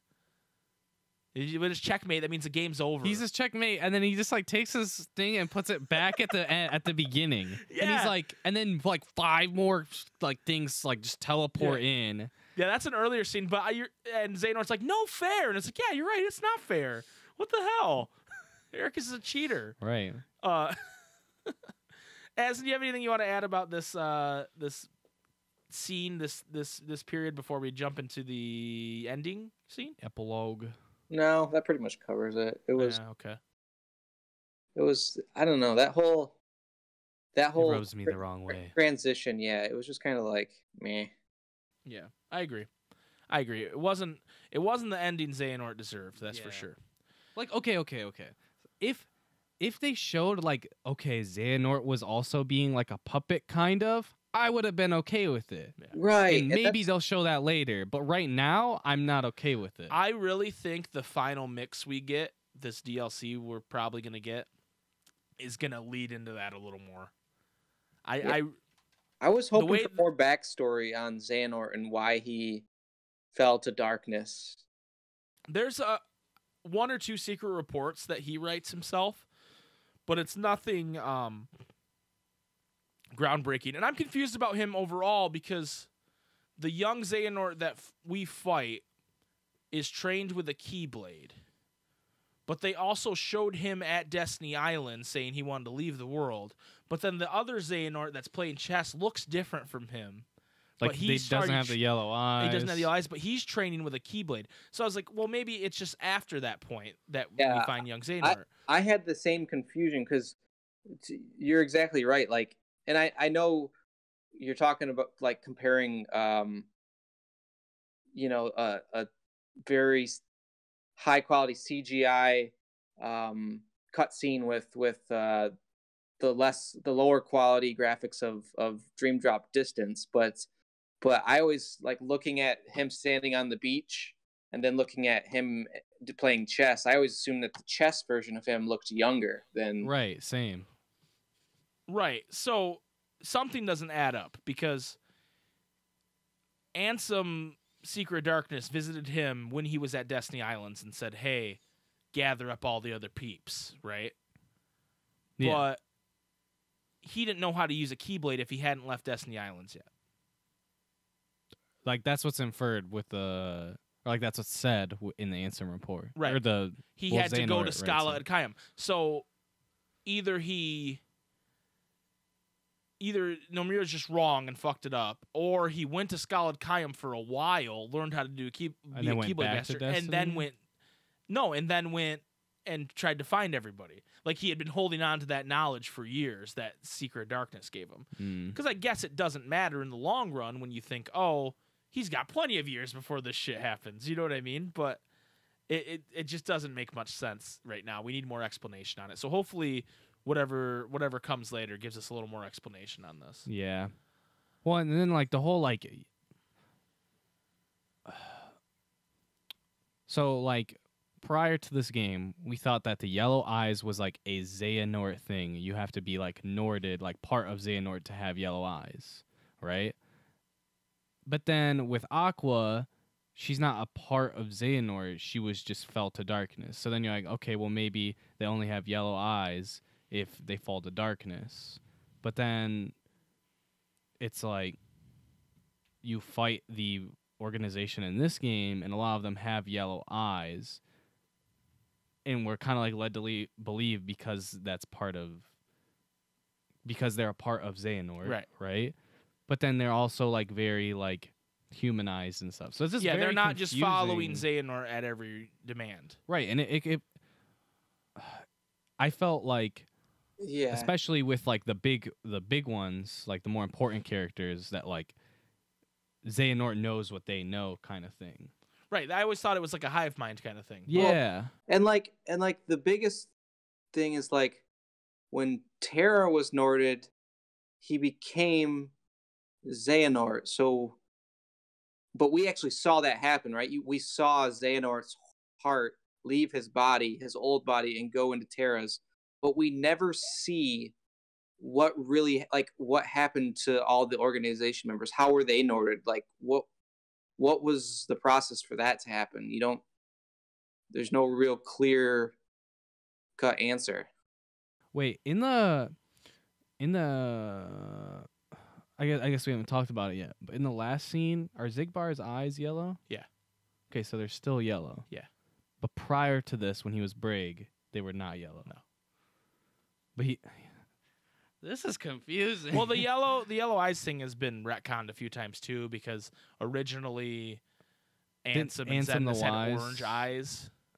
Yeah, they did have orange. They had orange eyes, so it's. And then Ansem the Wise still has orange eyes. I feel like the whole eye conversation we can have another episode because we could talk about this for hours. Speaking of eyes, the one thing I feel like no one's really talked about that I haven't seen much of, even like on the Reddit, is like when they're playing the chess game, you see he keeps looking at like the no-name Keyblade. Yeah. And they're talking about their master. So you can assume that like that's their master's Keyblade or something. Yeah, whoever Luju handed it down to. Right. Or someone else that Luju handed that's been handed down multiple right. times. Or is Luju or whoever, you know? I don't think so because we'll get into it in a minute. So to the ending, they're back in the Keyblade graveyard and they're like, "Oh, let's go to Yensid's tower and regroup." And Sora's like, "No, I'm not going to make KHIII wait one more second." He's probably the most assertive I've ever seen Sora. He's That's just true. like, "I'm not doing it." And Mickey's like, "But Sora, you can't use the power waking that way. What if you don't come back?" And he goes, "I'll come back, dude. Don't worry about it. It's fine." And then Riku's like, "Dude, let him do it." Let him do it. And Mickey's like, "I guess." And so they let Sora go. He does the power awakening. And the reason I think what Riku and them did as the power awakening is because it's the same kind of lock thing in the sky. Mm-hmm.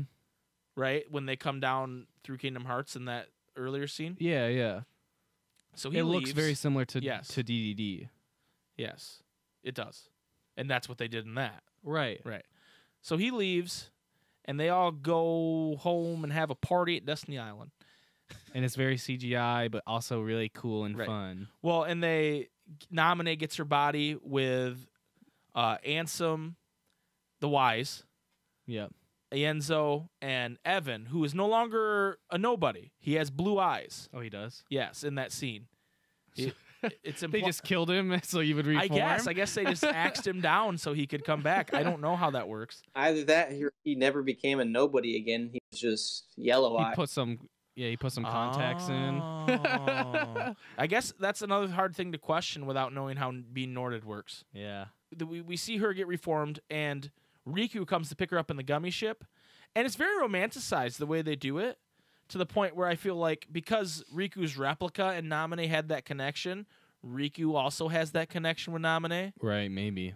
A lot of people that are shipping Sora and Riku on the internet that say they're gay are really upset about this scene because it very much Riku like holds his hand out like all and there's like rose petals swirling and it's very romanticized, and I was like, holy shit, Riku and Namine are getting together. All right. It always seemed like in like playing KH1 that was like Riku has a thing for KHIII, so it makes sense too. That's like Namine. He gets instead. blonde KHIII, dude. He said, "Never mind." I think the boy wins. I'm not even mad. I mean, honestly, the real winner's Roxas. Yeah. He gets emo KHIII, so that's the real winner. Big titty goth girlfriend. Big titty goth girl KHIII.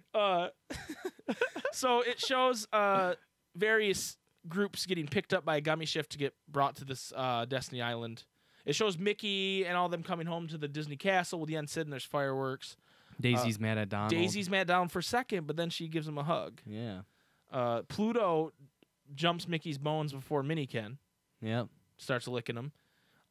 He looked, the way he was animated and the way like his texture was, he looked like a person in a bodysuit to me. Yeah, it looked a little it looked weird. So I was like, something off-putting it's about true. it. He's just a dog because he wants to be a dog.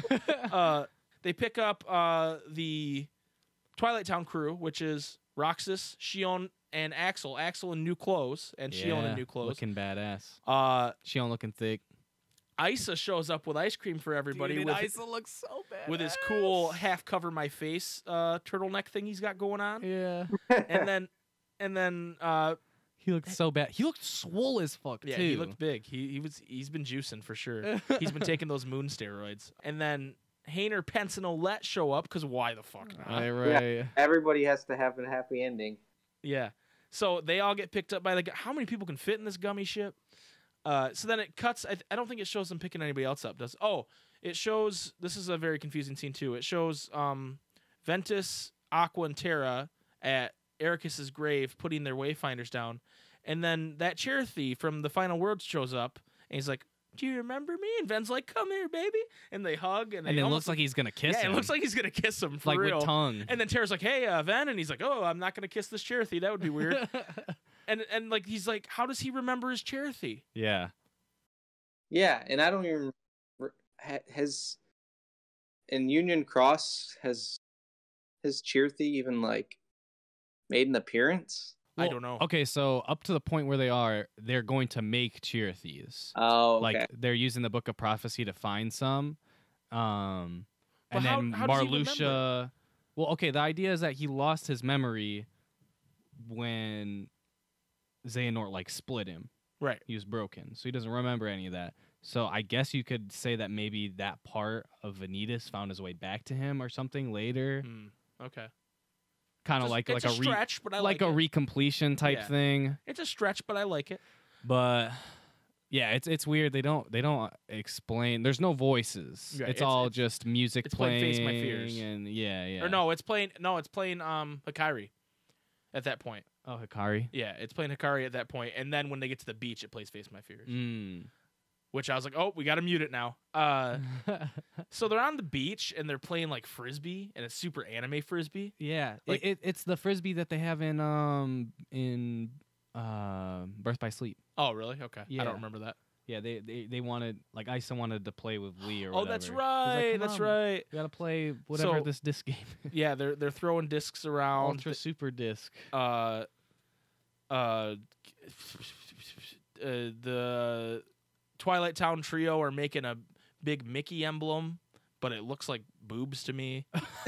and then Donald's making a sculpture of himself because of course he is, and then Ventus misses his catch and it hits his sandcastle and it goes down. Naminé and Shion are finding seashells together. Right. For some reason, Terra, Roxas, and Riku are just running laps around the island. I don't really know what they're doing.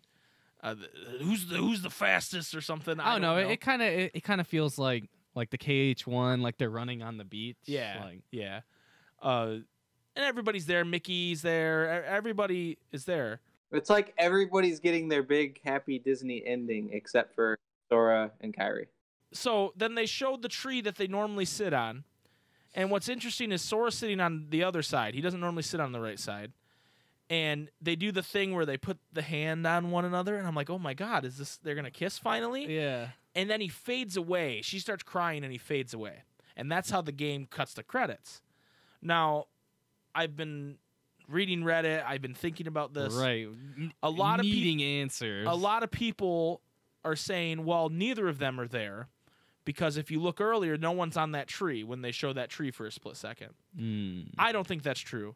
What's interesting about the cutscene to me that I noticed the couple other times I watched it is right after Donald's sand sculpture gets messed up, Mickey comes up and is like, yo, calm down. And then Donald kind of looks around to him like to look at something. And literally everybody goes to look at whatever this is. Right. And we're led to believe it's Sora and Kairi, but I don't know that that's the truth because why would they just all suddenly look at Sora and Kairi sitting on a tree, right? Yeah. Now, what that Sounds like it's kind of like, oh, my boy's getting some action type thing from right, across the but club. everybody, You can see it. everybody's, and I don't think the angle's right. I don't think they're looking It looks like they're looking at someone under the bridge. under the bridge or like in the out to sea, like in the sunset. Maybe. To me, my theory is that's when Kairi showed back up and Sora was there for a brief instant and then gone. It's more literal than you think it is. That's what I think. I don't know that for a fact though. What do you guys think about this shit? So you're this has saying been- like he used the power of waking, brought Kairi back, but then for some reason he was lost. Yeah, he was lost. Whatever young Xehanort was warning him about happened, and he was lost. Because I don't understand why they would all look that way otherwise, Yeah. without the return of them. You Yeah, know what I mean? unless it was like symbolic, like they were all looking out there, like thinking about Sora and Kairi, but I don't know. Right. That's possible too. I also subscribe to the theory that neither of them were there. I think that's fine. Yeah. Or that she's just there crying and they're all having a good time. I don't know if I. Yeah, I don't know. It doesn't make a lot of sense. It's like, okay, they have to know. They have to either not know that they either have to both be missing or not know that Sora's missing. Or it's like a wake where everybody like has a good time after the funeral and Kairi's the only one crying. I don't know, dude. Yeah, like, okay, like that part like really fucking baits you, dude, because it's like it shows them and they're having the moment and you're like, oh my God, right? And then they're holding hands and then it zooms in on like Kairi's face And then a tear comes down. And then a tear just like rolls down. And you're like, wait, what the hell's going on? And then the camera like pans. He doesn't just fade away. It like pans to where like the sun is directly behind him. And then like during the pan, he fades away. And it's just looking at the sun. He starts to fade a little bit. And you're like, oh, maybe that's just the angle of the sun. Yeah. And then he finally just pops and fades away completely. Right. And it's like, oh, it's almost like there's that scene in the opening movie of 2 where the 3 of them are all on that branch. Yeah. And Riku and KHIII fade away. Kind of like that, yeah. It's similar to that. I just had that connection in my head. Right. But yeah, it seems weird that they're all like celebrating having a good time if he just left too, I guess. I don't know. None of it makes sense. And what I said, Addison, to Jason when we played is if they would have done like a mid-credits scene where they show like that scene ends with them like they're just panning out and nothing happens. And then the mid-credit scene, they show him disappear. That really would have been fucked. Yeah. Because we would have had all these happy feelings. Oh, Sora got his happy ending. Yeah. And then they showed him fucking vanish. And you'd be like, what the hell? I said I would have flipped my TV over if they would have done it that way. I was still like, wait, what is going on? It's like the entire credits. It felt like the longest credits of my entire life. Yeah. And I was like, oh my God, what the hell? And then you get the end Then we get the scene. epilogue. They show, just to note, they show some like Disney happy ending stuff happening, which is nice. Yeah. In the credits. Not really necessary, but Andy came back. Cool, maybe. That Andy one, I thought it would have been cool if young Xehanort walked in full-sized. He's like, oh, hey, what's up, guys? It'd have been really stupid if it was like Sora. Yeah. Yeah, that would have been dumb. I mean, that's basically what they're doing. So the epilogue shows Luju standing there hooded with the box and the Keyblade. No name. The Keyblade falls down. Keyblade like, and he grabs it into the ground. And 4 of the 6, because Luju's already there, 4 tellers show up, each on different paths, and walk up to him. So -1. So minus Ava. And they say, Luju, is that you? And he goes, I haven't gone by that name in a long time. And he puts his hood down, and it's fucking Zigbar, dude. And yeah. Zigbar is dodging questions like his name is Tetsuya Nomura, okay?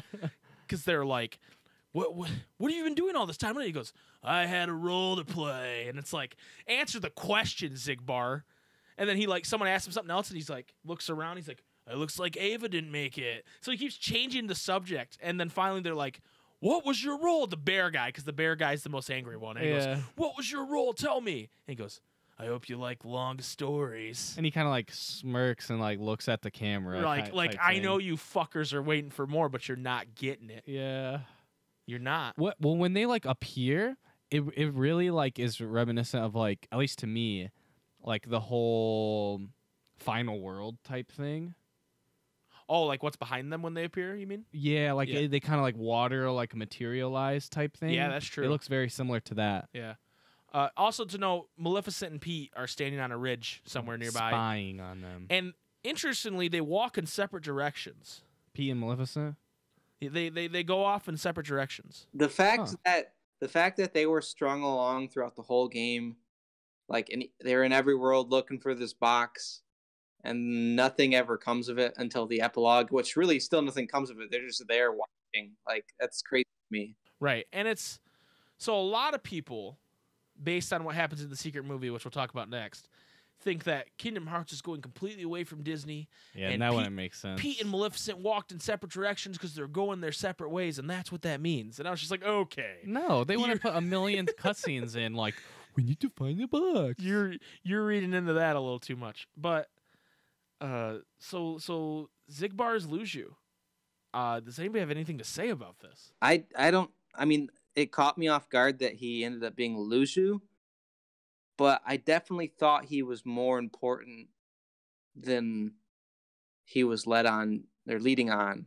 Just because he made comments in, was it Dream? I don't remember which game it was. He said he's playing his own, or he's got his own plans that he's made comments like that in the past, and he's always made those comments about like the Keyblade, him wanting a Keyblade and all that stuff. Yep. So it felt like he had a bigger role to play. And even in this game, and when he's in Olympus, he says, "May your heart," and then the thing cuts because they're even trying to tell us then that he has knowledge of the time of fairy tales because he knows that phrase. Yeah. Insane. It's insane because we've always been a big fan of Zigbar over here. Zigbar, my favorite. He's Best Jason's boy. favorite character. And we always had the same feeling that you did, that there's something more to him, and now we know he's been Luju the whole time. Jason, you have an interesting theory about who else Zigbar might be. That I think feel like Zigbar might also be Master of Masters. Like he doesn't know it yet, but like he is.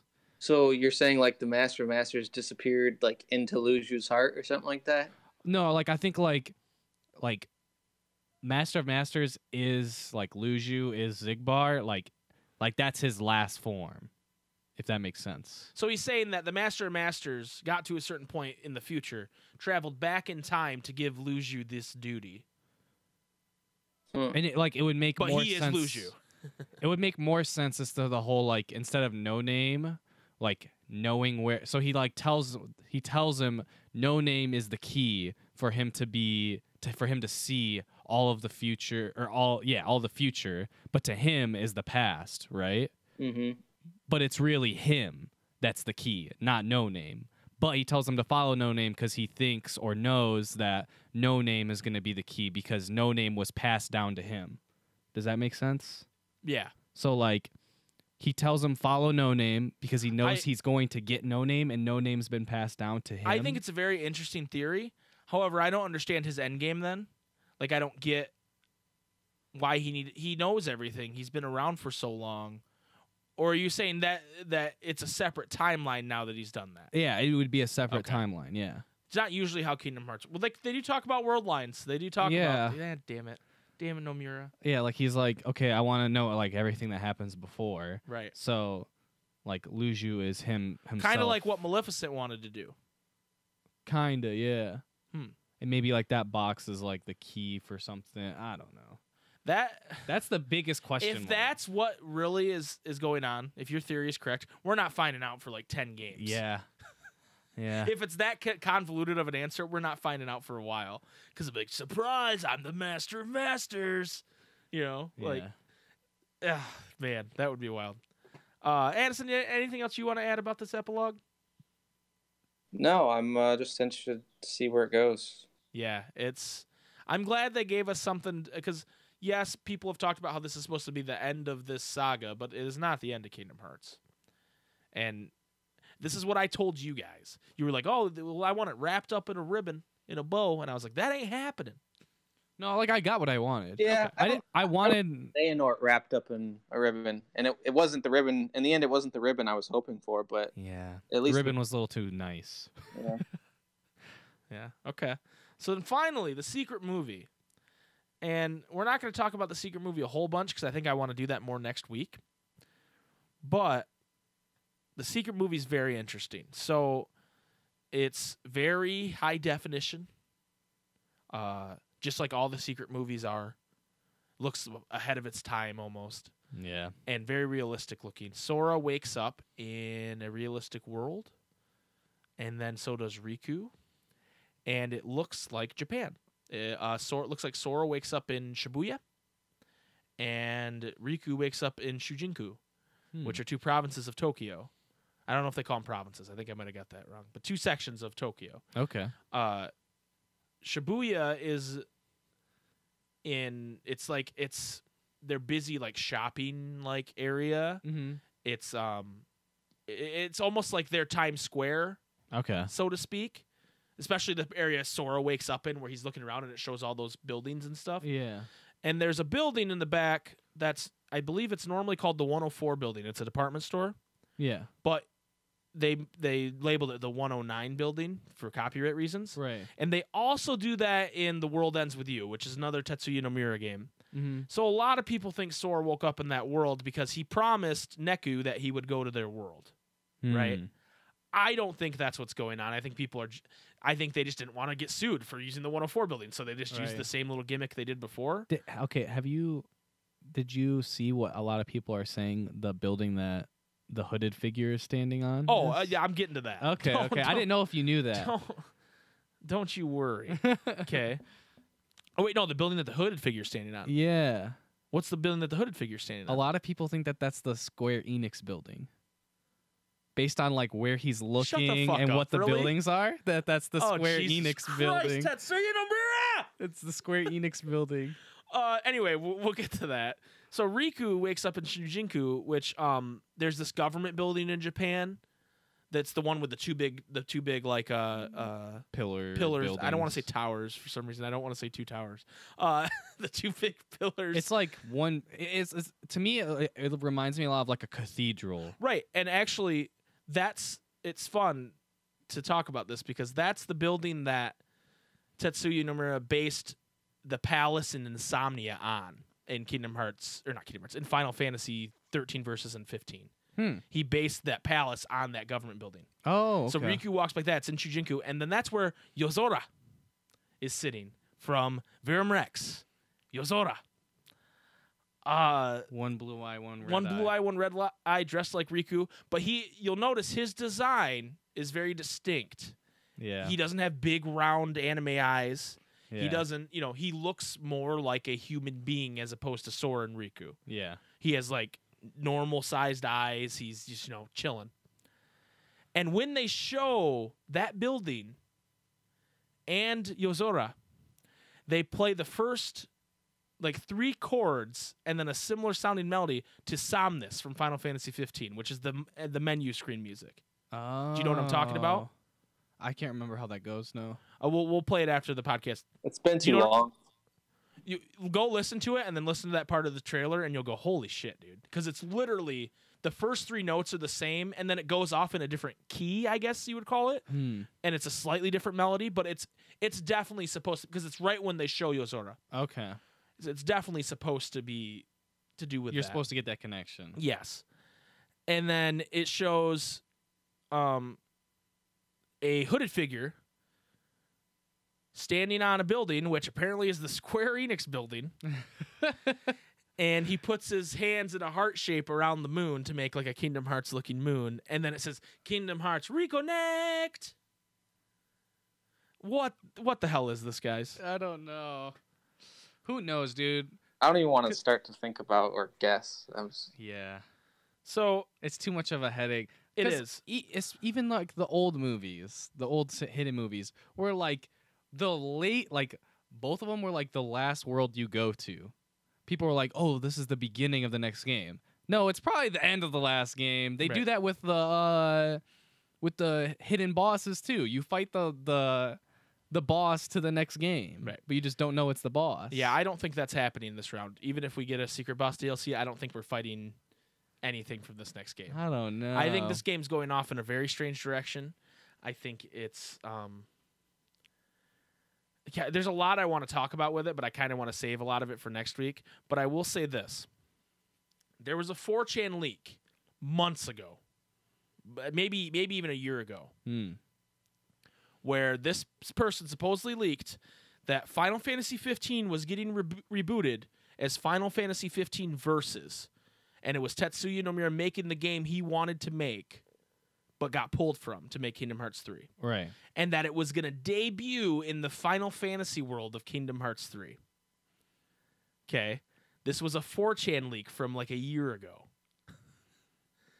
So there's some weird weight to all of this. So that would assume that this next game is going to be a crossover. Right. Or I don't know. I don't know what it's going to be.